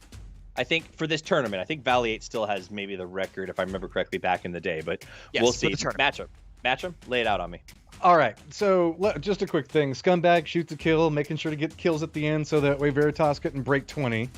But that being said, again, big game for Veritas, but also a big game for a lot of these other teams. Zenith needed to get some more points on the board. Shoot to Kill needed to get more points on the board. Sonics maintaining consistency. Guadalajara Gas Cans and Rumblers both showing up. Oath not walking away with a ton, but that's only by comparison to Veritas. If you look at everybody else in the lobby, only 3-point differential between them and second place. Boom. Veritas. These guys are the truth, Cameron. 7-5-4, yowza. I mean, 19 kills. We should have seen. I'm a little surprised that we aren't seeing all 4 members of Veritas up there. Hey, look, everybody in North America is a little mad at math right now, so it's nice to see it break down the way it should. Veritas after a 19-kill game. That makes sense. 16, 17, 18, 19. So the 4th member had 3 kills. He just apparently didn't beat Lamp and Reload for the cuteness of the picture point that gets you up on top. Or I don't know how they determine that. But the 4th player is still in that mix. That's a sharp jawline on Lamp, so that's it is sharp. It is sharp. That alone Let's take a look probably gets him a at kill. damage. Matchup, talk to me about damage. I'm sorry, I'm just disrupting both of you guys making logical points, so feel free to jump at me on this one. But Veritas, no surprise, showing up 3 times in here. 1st, 3rd, and 4th. Good performances coming out from those guys. Also, ALO coming up late in the game for it, but Sonic's coming through. Again, a big factor. No surprise, Veritas walking away with 19 kills. I don't even know how many more times we should say it. Yes, they're going to have a ton of kills. Yes, they're going to have a ton of damage. But how does it stack up when we look at all the overall stuff? That's well, let's find out. Let's do it. Let's look. Let's see how it stacks up. They move into first place. That's a big stack. That's a big stack, Cameron. By 1 point, but it's first place nonetheless because of course 2 amazing games on Miramar. Are we starting to see a little bit of separation? I'm trying to scan through the total points, and okay, there's a big separation actually below 7th place that drops off by 8 points from there on out because it seems to be a steady decline from first all the way down to that point. But I don't know, that's not a very good look, especially for teams that we had a couple of eyes on, like the hard shifts, like the Comets even, or any trolls in chat, especially Dodge, who ended the group stage in 5th place. Matt, I'm going to ask you right now.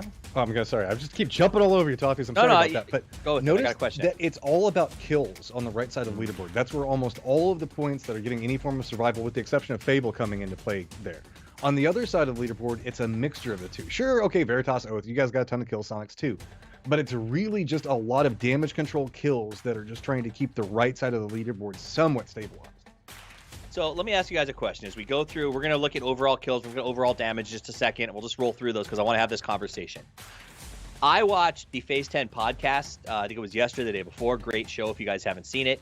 As well as Cameron, your pre-show. Great stuff you guys put together. In both of them, however, and I'll start with you here, Matchroom. Both of them did about 7 to 9 of the teams in sort of focused coverage and then just chunked off the rest and said, those other teams. Why is that? Are they that bad that everyone's just sort of writing off the right side of the leaderboard? Do you want a 3-hour show? No, we already had but you see my point. It was the same teams in both shows. Like, I'll kind of tackle this as nicely as I can. Shout out to Balefrost, Dietrichs, Alo, Relo, and Tiggleton for their kills. But it's just the fact that we've seen consistency between a certain grouping of teams. Now, would we like to see more consistency from teams like, let's say, Veritas? Yes, 100%. The problem is, whenever you're a team that just sparks joy one time out of 10 rounds and then picks up a ton of points off of it, it makes it harder to have a prolonged talk about what you're looking for win conditions and different things along those lines, because it's more erratic. So whenever you're looking down at teams that regularly hang out, and let's say 10 to 14, it's very hard to pinpoint the couple of things that they need to fix to make it over into like the top 4, because they're not always the same things that are a problem. That's fair. Cameron, I felt like you had something you wanted to add here, because I know it was your show, so I don't want to imply that you didn't want to talk about them. But you're right. No, 3-hour show is not really isn't really functional. But what makes you make those choices? Is it Matt said they just haven't sort of stated their case yet? I think you can look at Dodge as a team that you could argue has stated their case during the group stage. I don't want to speak for either Poor or Hypoc, for why we decided to not include Dodge in that, but from my own perspective, my own point of view, Dodge seemed to get a lot of their points from specific key games that they didn't have to do a lot of work in terms of the circle and the terrain. Yes, they capitalized them and got a lot of points when they were given a strong position by the way that the circle moved. But it was, when you look at their games, it seemed very min-max. It was either all or nothing, because you could argue, maybe you could say it was luck. I'm not going down that road necessarily, but that alone does not make me feel confident for how they perform in the grand finals. And so far, I don't want to say that I'm right, but they're not looking in a good position from the first 3 games. I think you have a great point. I think it comes down to how teams make their own case for discussion. And we're going to see that throughout the tournament. We got 3 weekends of action, and it's time for us to get into the final match of the night. Let's see which teams make a case for them to be mentioned in the top 8 going forward. It is time for that last match. Let's go now to Godspeed and Hypoc with the call.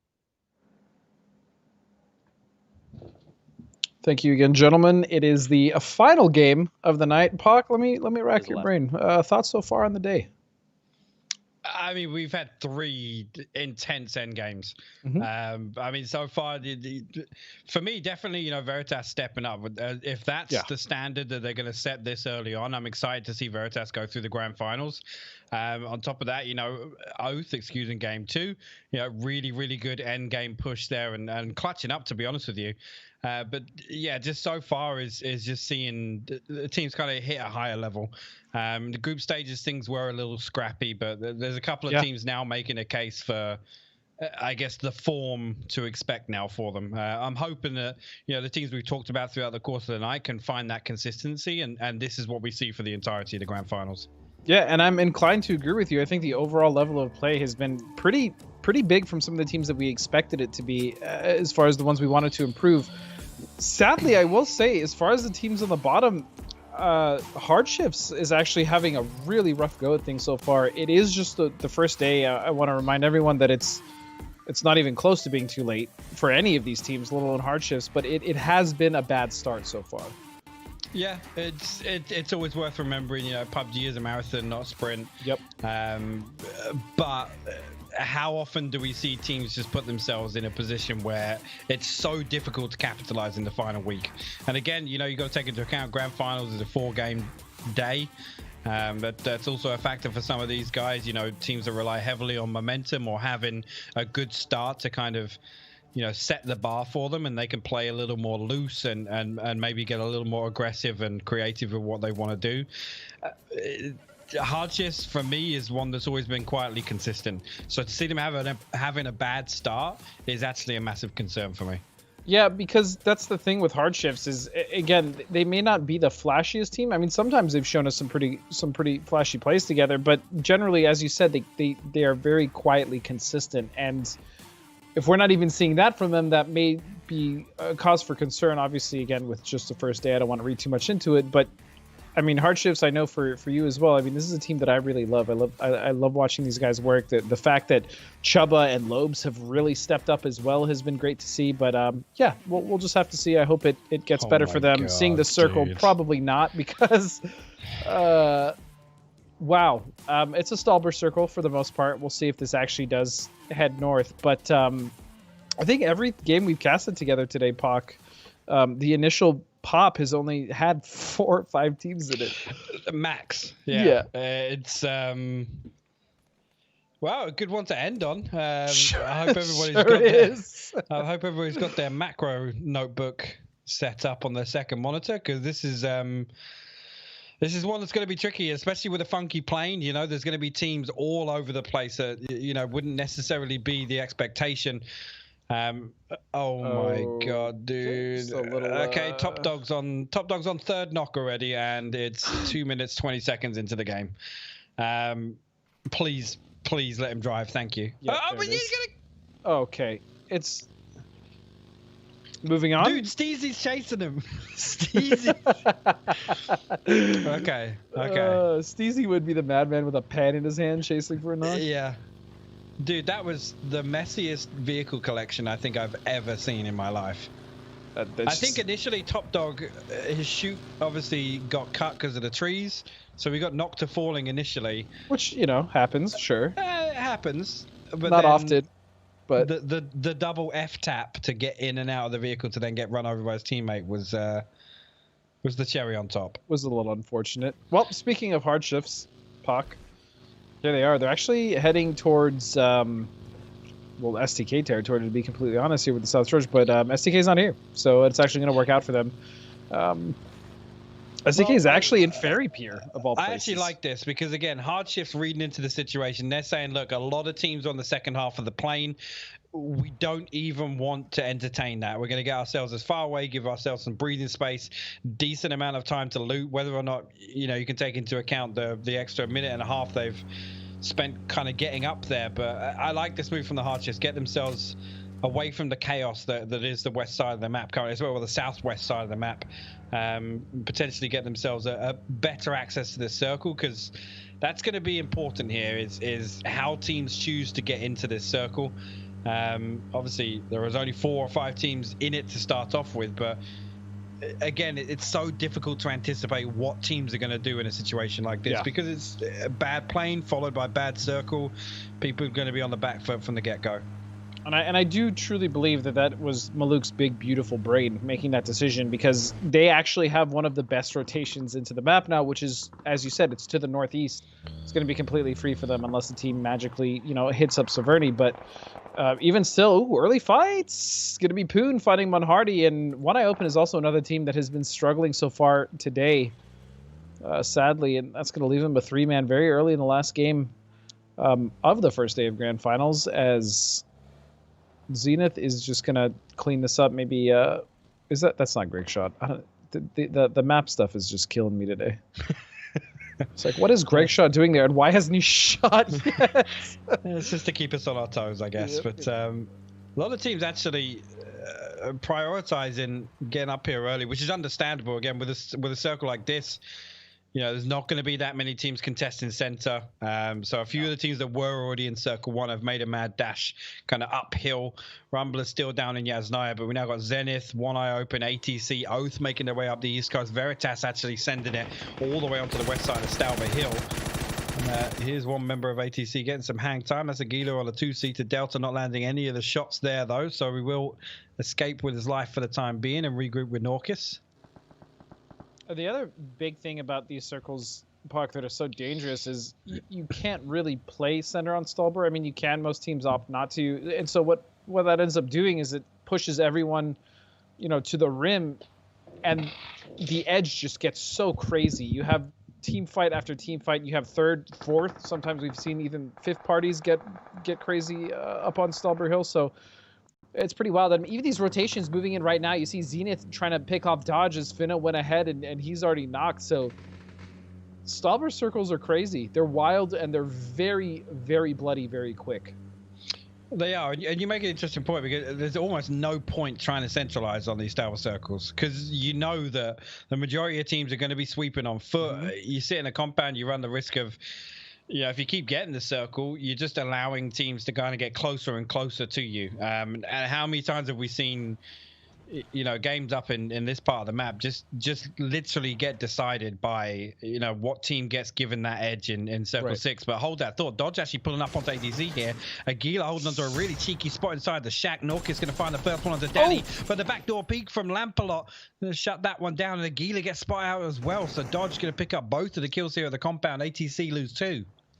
And Dodge came in really hot as well. They had just lost one, and Danny got knocked immediately. But good on Lamp and Adam to really kind of work together to figure out that puzzle that was ATC in the compound. But it's just Sharpshot now as he heads down towards the northwest side of I guess you can kind of call the central, just below Starbull. And Marsalek is also still alive, but this is not the compound for Sharp. He's just going to cruise on over.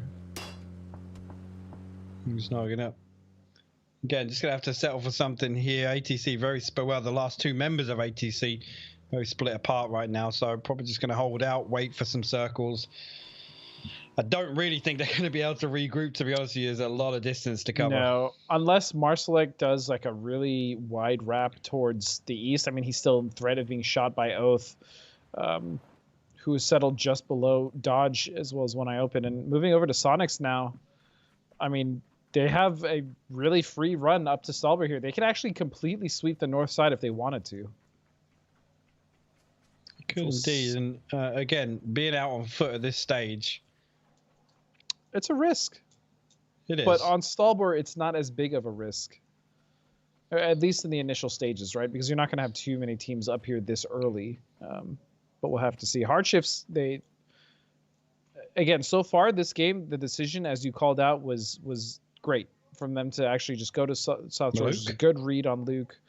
Question is he going to take a shot, or is he going to let the rest of his team get set up? What's the play here? I thought maybe Maluk thought he was close enough to some hard cover that it wasn't worth taking those shots there, but it looked like he had a decent opportunity to get that knock. I mean, Roth didn't stop moving there, so it's not as if he did have like a plain and simple opportunity to get that one. But the other thing as well is we kind of looked at the way they were posturing. It looks like Zenith might leave and Hardships might take over that little plateau compound there with the warehouse.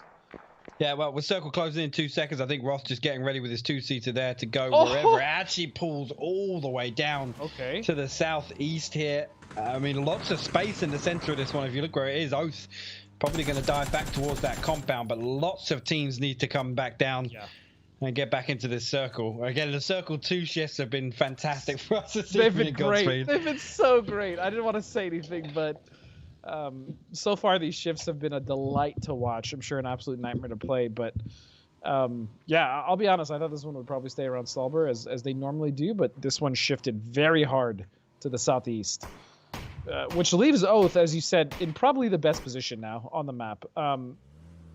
Unless, of course, there's a team that takes the hill behind them and they're able to hold them out. Either way, I think this is great for Oath. Not so great for Sonics, as they're going to have to rotate through multiple teams. Dodge is going to be coming down off that mountain as well, getting shot by One Eye Open.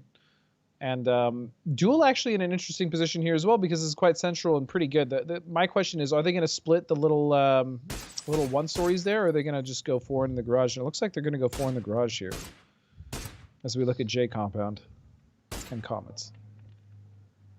Yeah, Lynxie just taking some tires out of the equation early on. Again, we know how often in the end game those 2 one stories become a factor. Yeah. So I don't doubt that Duel will probably take them eventually. Zenith actually getting the knock onto Maluk, and we know that was the remnants of that scouting back over towards the warehouse. But Maluk kind of where did he die? Yeah. I mean, I assume scouting, and he's left the rest to hold on to the edge if anybody's late wrapping into the circle. Veritas, for example, pulling down to the south of them. But interesting decision.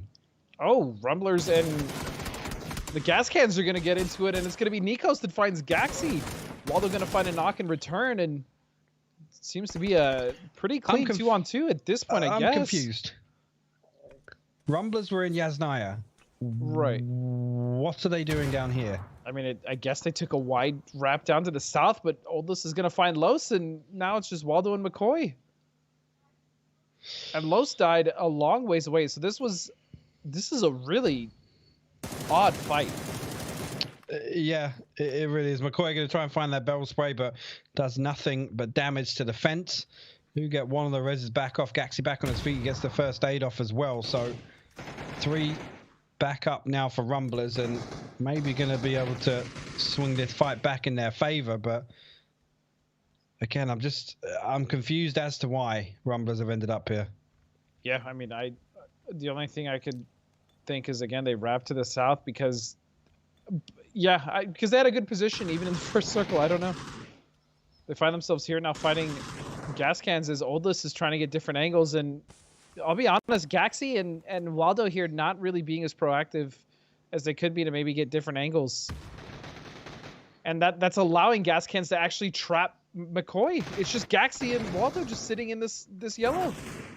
Yeah, and put a molly down on the door, but again, things just falling apart for the Rumblers here. Gaxi, last man standing, he's been spotted out, tries to get the spray through the planked window, but not going to get anything done there. And now the Molotov spread, and Rumblers. That's a head scratcher for me, Paco, to be completely honest, because there was a point where it was 3-on-2, and basically, I mean, the gas cans just got to do what they wanted there with the Oldest positioning himself where he did. So that's unfortunate for Rumblers.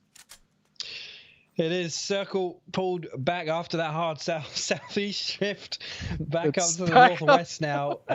So a little bit of relief for some of the teams that are outside on the west and the north, because it gives them an opportunity now to kind of reset, take stock of things, and maybe look to make a push onto a compound. But yeah, this one just bouncing every which way. I'll be honest, that $5 you told me to slip prim for these circles is definitely worth it. Oh, definitely. 100%. It's a good call. It's an absolutely good call. Is he actually? What's happening over here now? You actually healing.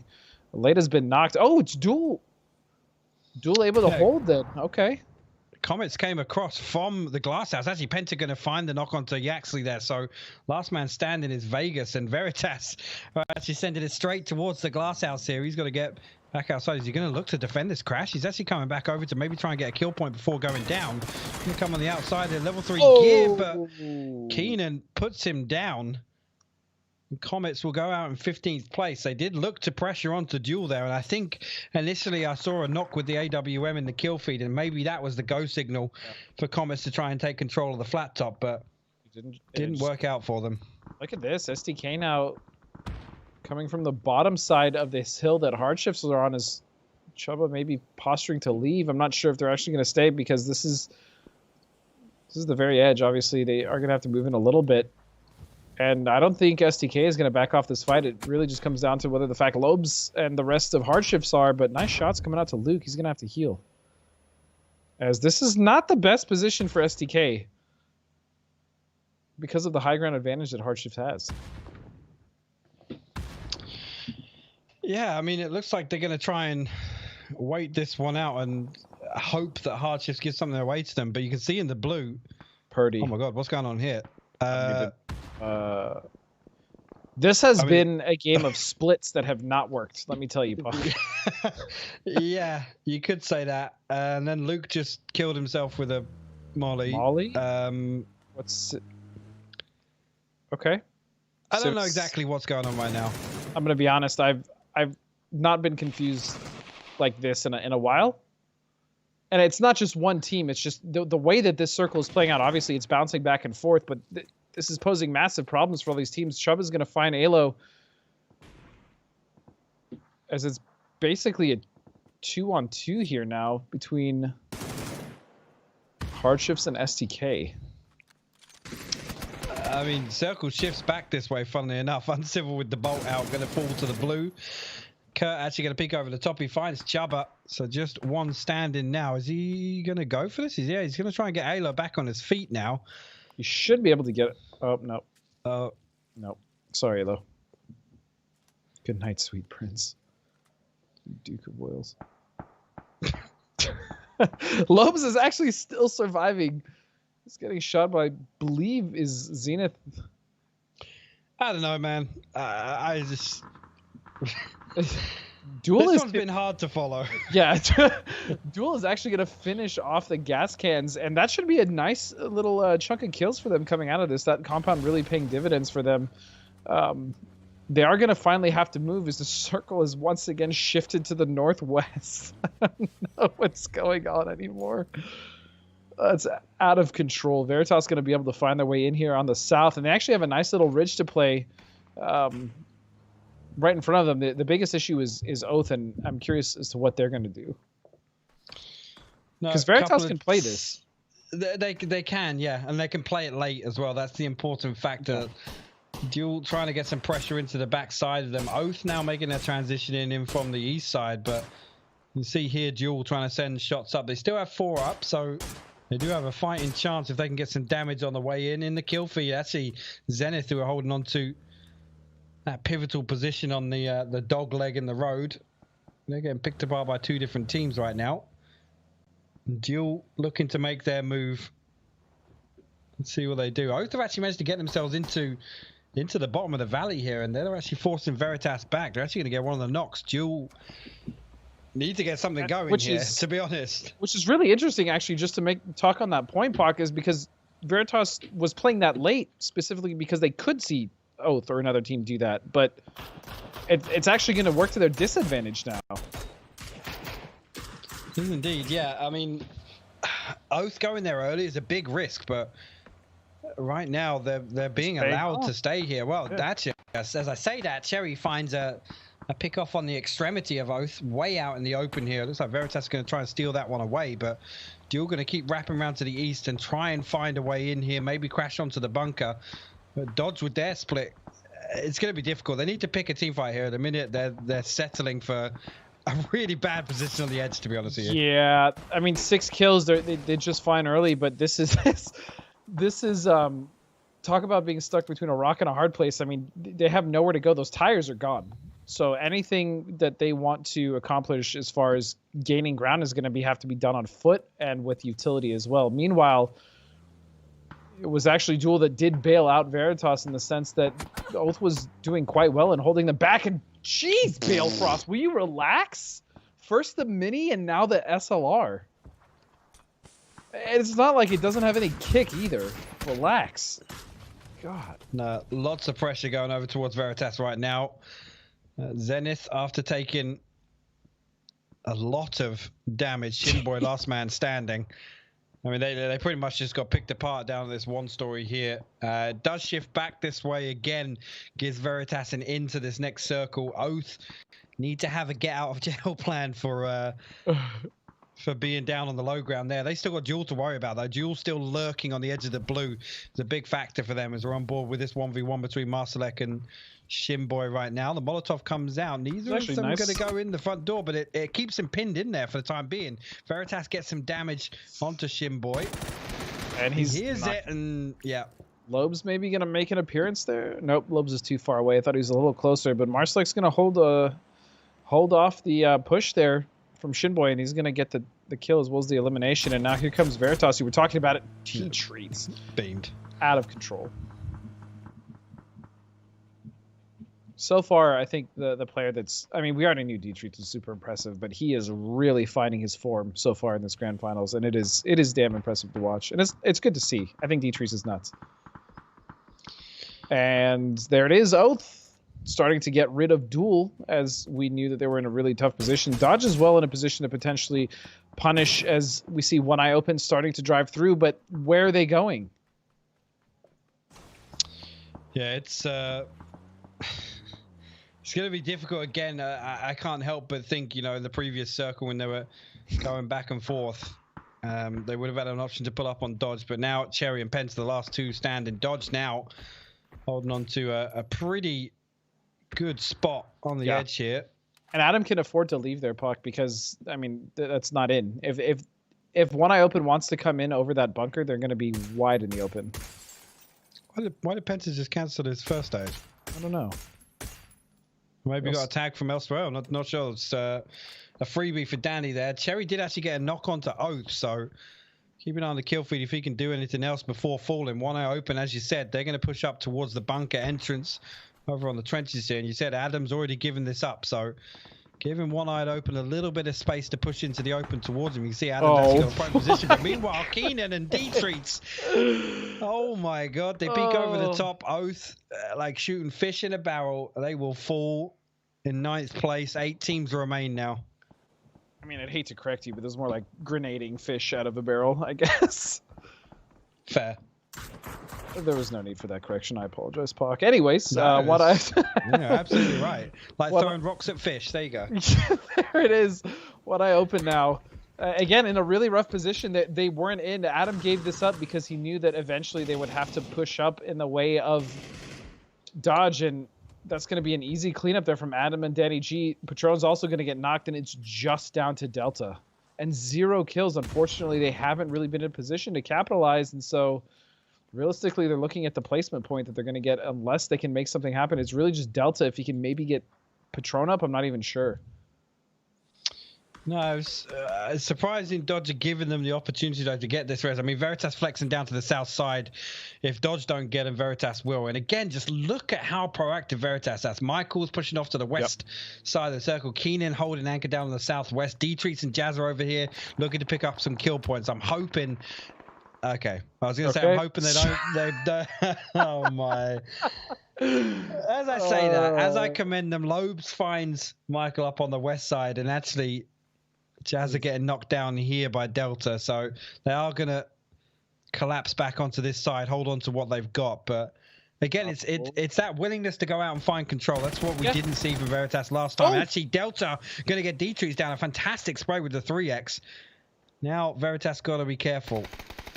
And a game that arguably was going very much in the favor of Veritas has fallen apart, and it's pretty much been to solos. Who's going to be able to get both of these flushes? Maybe not. Going with high ground. I'm not sure if he knows Keenan has gone so far below, and the unfortunate thing about this play from Keenan is it's also buying a lot of time for Delta to basically flush the remaining 2 teammates he had, and that's going to cripple this team that was actually quite strong in the circle, and now Dodge is looking as though they're the dominant ones. Yes, indeed. I see Keenan did just spot him out there. He's going to deal with it finally, but 8 kills. They've lost 3 now. When I'm absolutely with you, you could argue they were in a position if they didn't get too overzealous They would have been in a very, very good spot. But it is 3v2v 1v1 in the last 4 teams here. So Keenan potentially could still put some placement points up. Everything stacked over to the east side. It's just Lobes and Keenan. And I'm really just south. I'm really just curious, Pock, if Dodge is going to actually be able to hold off Sonics. At the same time, technically these teams don't have to run into each other until maybe Dodge wraps the south and cleans up everyone else. We'll see if they're actually going to take that fight initially or what's going to happen. But Lobes also, I mean, realistically, Lobes has a lot of room on the west side to work with. But there's one thing. After Lobes got that kill on Michael, he could place exactly where the rest of Veritas were because they had to deal with Delta. So the fact that he's repositioned now is going to keep Keenan guessing. You can see now he's looking for him, but I love the fact that now Keenan can't really do anything. He has to be aware of where Lobes potentially gone. Sonic's actually going to get this shift. So everybody except for Sonics have to find a way into this next circle, and it's pretty much one sweeping hill. Yeah. It's one sweeping hill, and there's really only one decent angle of approach, at least for Dodge, because of the 2 solos that are still left, and that's going to funnel them potentially right into Sonics or into one of the solos to get a potential knock and really kind of muddy things up for them. Ben, it looks like they're actually going to engage on Sonics. They're committed to this. Lamplot is going up on the low ground. I really like this play because he's denying sight and could potentially get a really clean knock here on Mime if he's up for the task. Interesting here. It's only really Lampalot pushing over this direction, so this is a big play. If Lamp lands this, that potentially could be the game for Dodge. And throwing grenades is actually going to give him away. I'm going to get away from that one, and now I think Quinn is privy to it. Yep, Quinn's looking in his direction. Yeah, the problem is now, actually, the fight's going off on the other side as well, so Dodge not really kind of focusing on one side of this, giving H-Win and Mime an opportunity to kind of clutch up in this scenario. To be honest with you, Danny G's going to find H-Win, and Mime taking a lot of damage. That's going to be Sonics going down in 3rd place now. Veritas did fall as well, so it's just Lobes. This is a 3-man of Dodge here. 8 kills for Dodge. Yeah. Really good stuff from them in the final game of the night. Yeah, and they've been fairly consistent, honestly, so far all day. I mean, they've had some decent games. Got a good amount of kills. Crate, Lobes, turn around. No. Could have been a salvation. But either way, Lobes just running through the open. Yeah, he's just looking for the last 3 players, potentially. And it looks like Dodge is going to close this one out. 9 kills and a win, unless Lobes makes a miracle play here. Just kidding. Oh, how did that not kill him? The that one does. Or that one. Yeah. Or the 3rd one.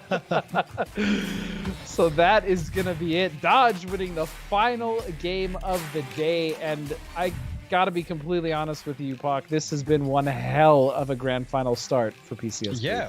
I mean, really, really good start. We've seen a decent spread in terms of placement and kills. I mean, Veritas, I'm pretty confident saying they're going to finish the top of the day. Yeah. A little bit of a weird one in the last one, but one thing I will say is if that kind of confidence paid off for them and they were able to get that much control in Circle 6, that's the kind of thing that I wanted to see from Veritas. Really, that team, I think, is one that, you know, if they can get behind Keenan once he starts screaming out, that's the energy that you really need. And that kind of drives that proactive gameplay that we've seen them kind of demonstrate tonight.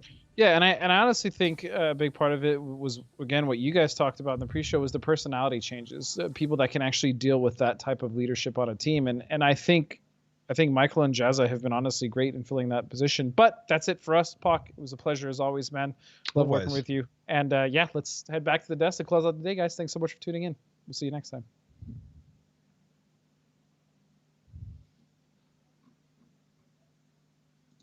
I think you know what time it is. Open it up. Let's get the code NWABV5ZFR85F.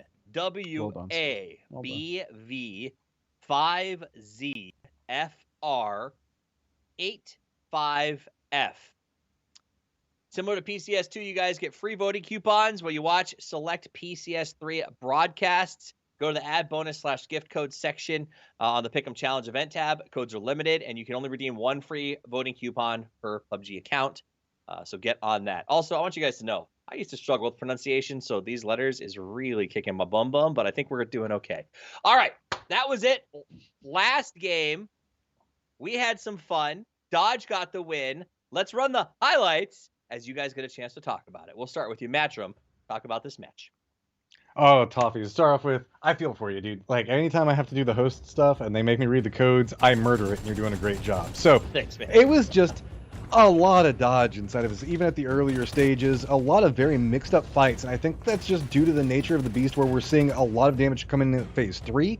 In Circle 4, we also kick back over towards the northeastern position as well, and it just made for some messy rotations for a lot of these teams. You can see Veritas, Oath getting caught along these fights along this dip, but we do see they kind of start to separate out. I thought that we were going to see really Oath and Veritas get a lot of control, but it was the high ground movement around the Stalber hillside where these guys started to have a little bit of trouble. As teams kind of crept their way back down, we couldn't see a lot of big upsides for it. And then also Delta. Let's be real, this was a huge play coming out of this guy. Yeah, really good look for him. Delta is doing his best to try and carry One Eye open. Essentially all by himself. His numbers are the standout of the squad. Almost took it 1v3 versus Veritas. But here at the end, it is going to be Dodge with the final moments, final grenades onto Lobes. And, I mean, it's a win for them. I don't know if they heard me in the previous segment or not, and saying that I'm not terribly convinced, but I'm going to double down on that.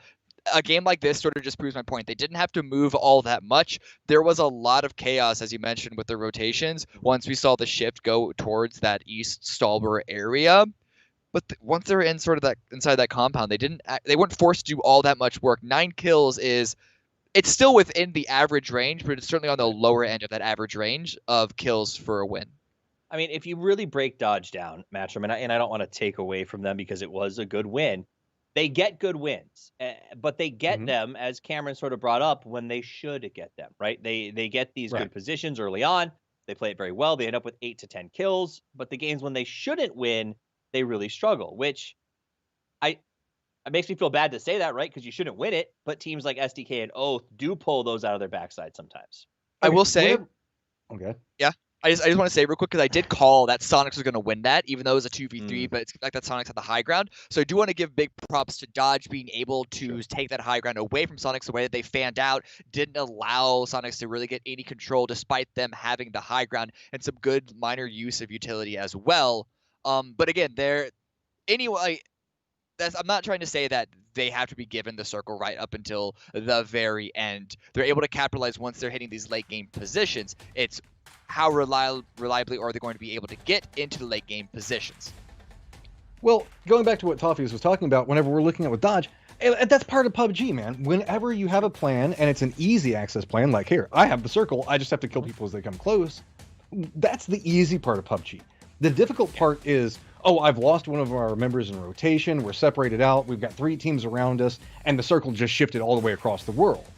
Dealing with those style of situations is sometimes where we see Dodge kind of struggle. Whenever the plan is easy and their objectives are in front of them, we see them execute it well. And I do think that this is kind of an example where we're seeing Dodge. But also for Houston Hardships, we saw them have a lot of issues in the earlier games. They had shoot to kill that was right back behind them on the hillside. They lost Maluk trying to do a scout back down the hillside. And they managed to kind of figure out ways to at least get some points out of it and try to pick up something.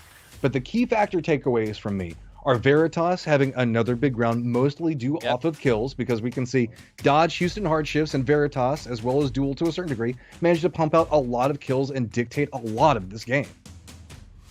Veritas is wild right now, Cameron. I think when we go to the kills here in a second, we're going to see that Veritas, despite not winning, putting up an 8K after a 19K. These guys have been absolute monsters today.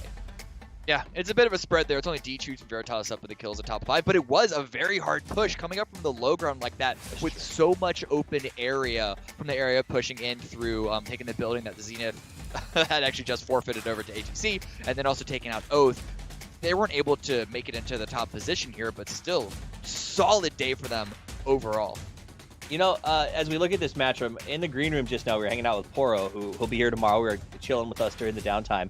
And he was bringing up most improved players in North America during all of the PCSs. And a name that he brought up that, is showing up here is Adam. Do you agree? Is he a player where you can point at him and say, this may not be the most improved, but this is a player who has really stepped up over the course of the last 3 PCSs.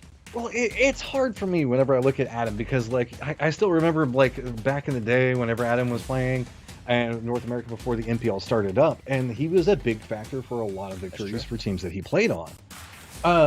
I mean, that being said, it's great to see him here, top 5 kills for the round coming through there, as well as D-Treats and Marcelic, Danny G. These are a lot of the guys that we really saw being big components for their teams in these later sections of the rounds.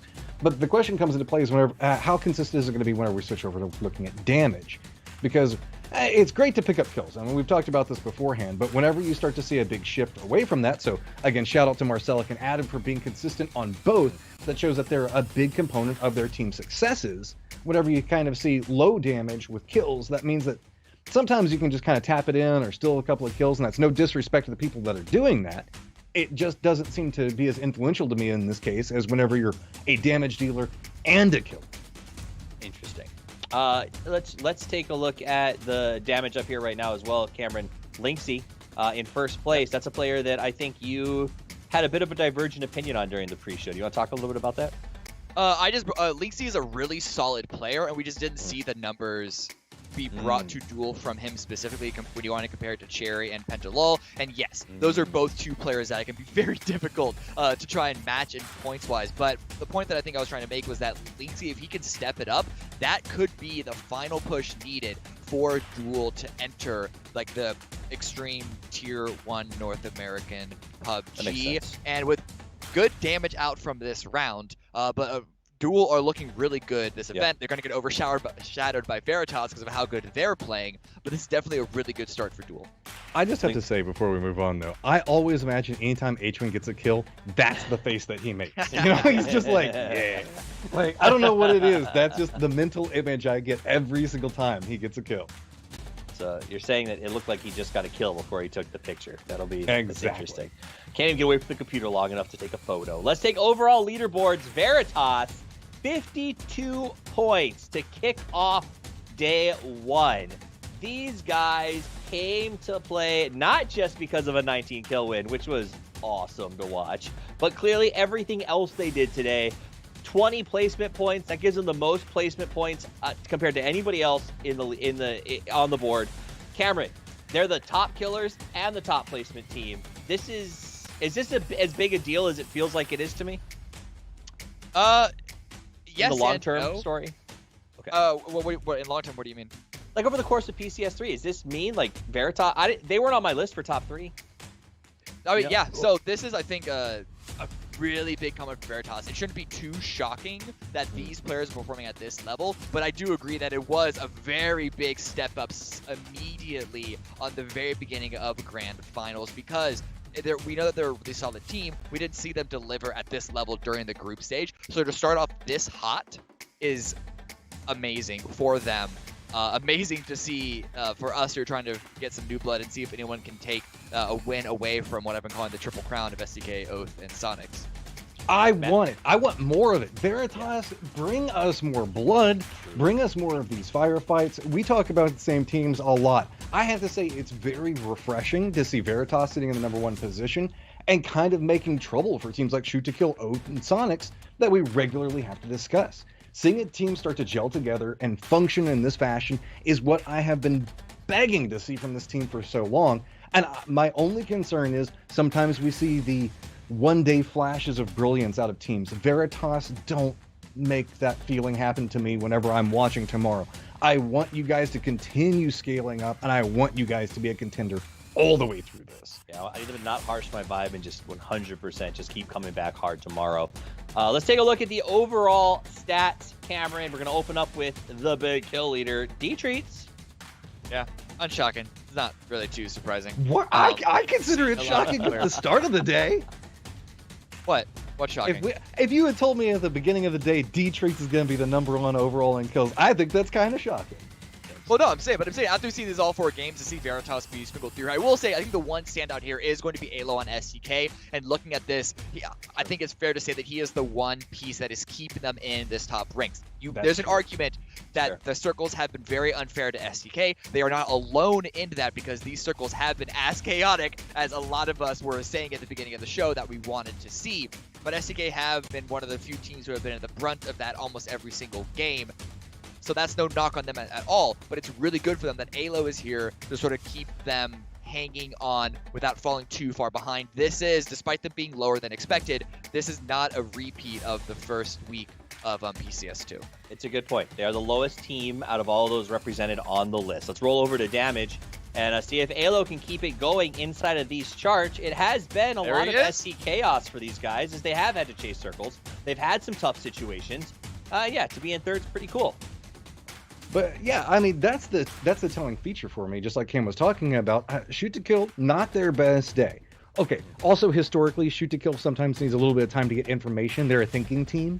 So just to sit down in the lobby, sometimes they don't always have the best of starts, but then can kind of turn it on towards the end. No need to be afraid if you're a shoot to kill fan. This happens every once in a while. But to be competitive up here with Tiggleton, and to a certain degree with D-Treats, whenever, let's be real, his team isn't in the same area right now that we're looking at for Veritas, Sonics, and Oath.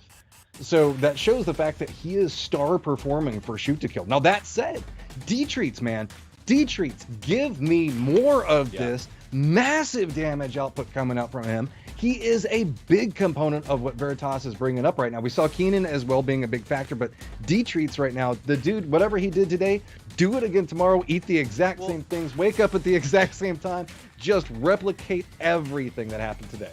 Well, this is the D-Treats that we came to know once upon a time when sort of I think it was Player One Esports was building their team with him. He does this kind of play. They were impressed with how he performed, and there was these great moments. Is it just a trick because it's, Halloween and D-Treats wants to step up? I don't know, but I hope he keeps it going. Let's take a look at Nox. See who's coming out on top of that one. It wouldn't surprise me if it's D-Treats again. Oh, we're going to show assists. I think assists are more interesting, so we'll just run that instead. Cameron? Yeah, I mean, D-Treats is still here, though, and as well as true. Veritas. They're going to be, they're going to be throughout all of this stuff, but Snake is at the top from Oath. And really, it's McCoy is, I think, the sort of unique little, the one that's not on any of the other boards here, trying to, similar to Alo, trying to keep the Rumblers in this. We've seen a couple of moments of Oath.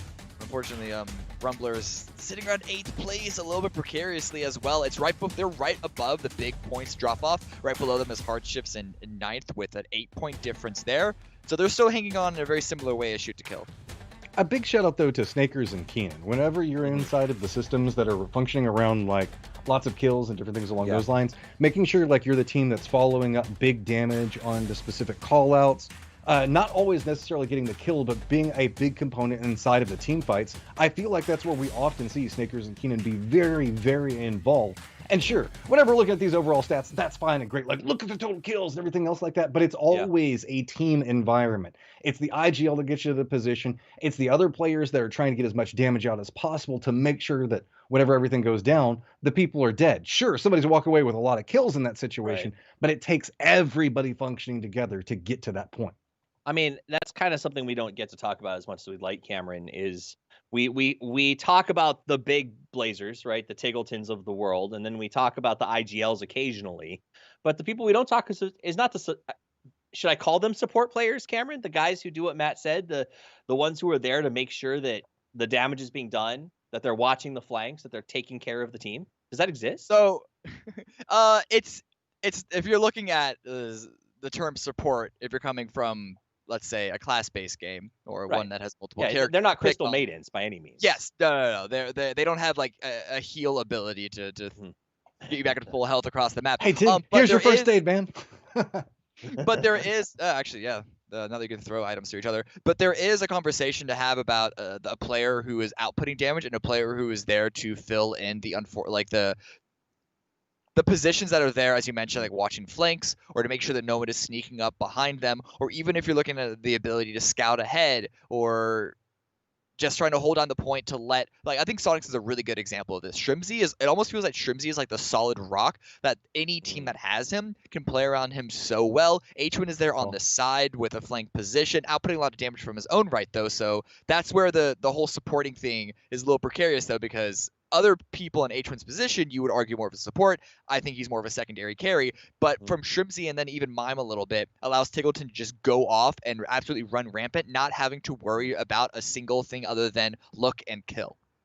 All right. I like that point. Remind me, because I don't want to keep anybody longer than they need to be here. It sounds like we've wrapped up most of the stuff for the day.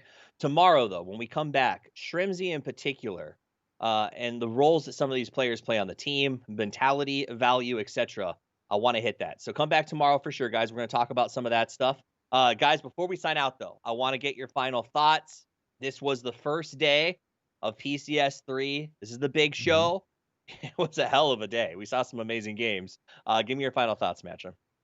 One, I'm not cursed. Thank you very much. I firmly believe that because I did not give Shoot to Kill my love today, they're having a little bit rougher of a go. Don't worry. I'll give them some more love coming up here soon. We'll see if that changes everything. But real talk, Shoot to Kill sometimes takes a while to warm up. I know a lot of people are going to be voting based off of where for the EP and everything else like that. Shoot to Kill is a big favorite whenever we're looking at that. Don't be afraid right now. I think that that's not something to be terrified of just because of a day one failure.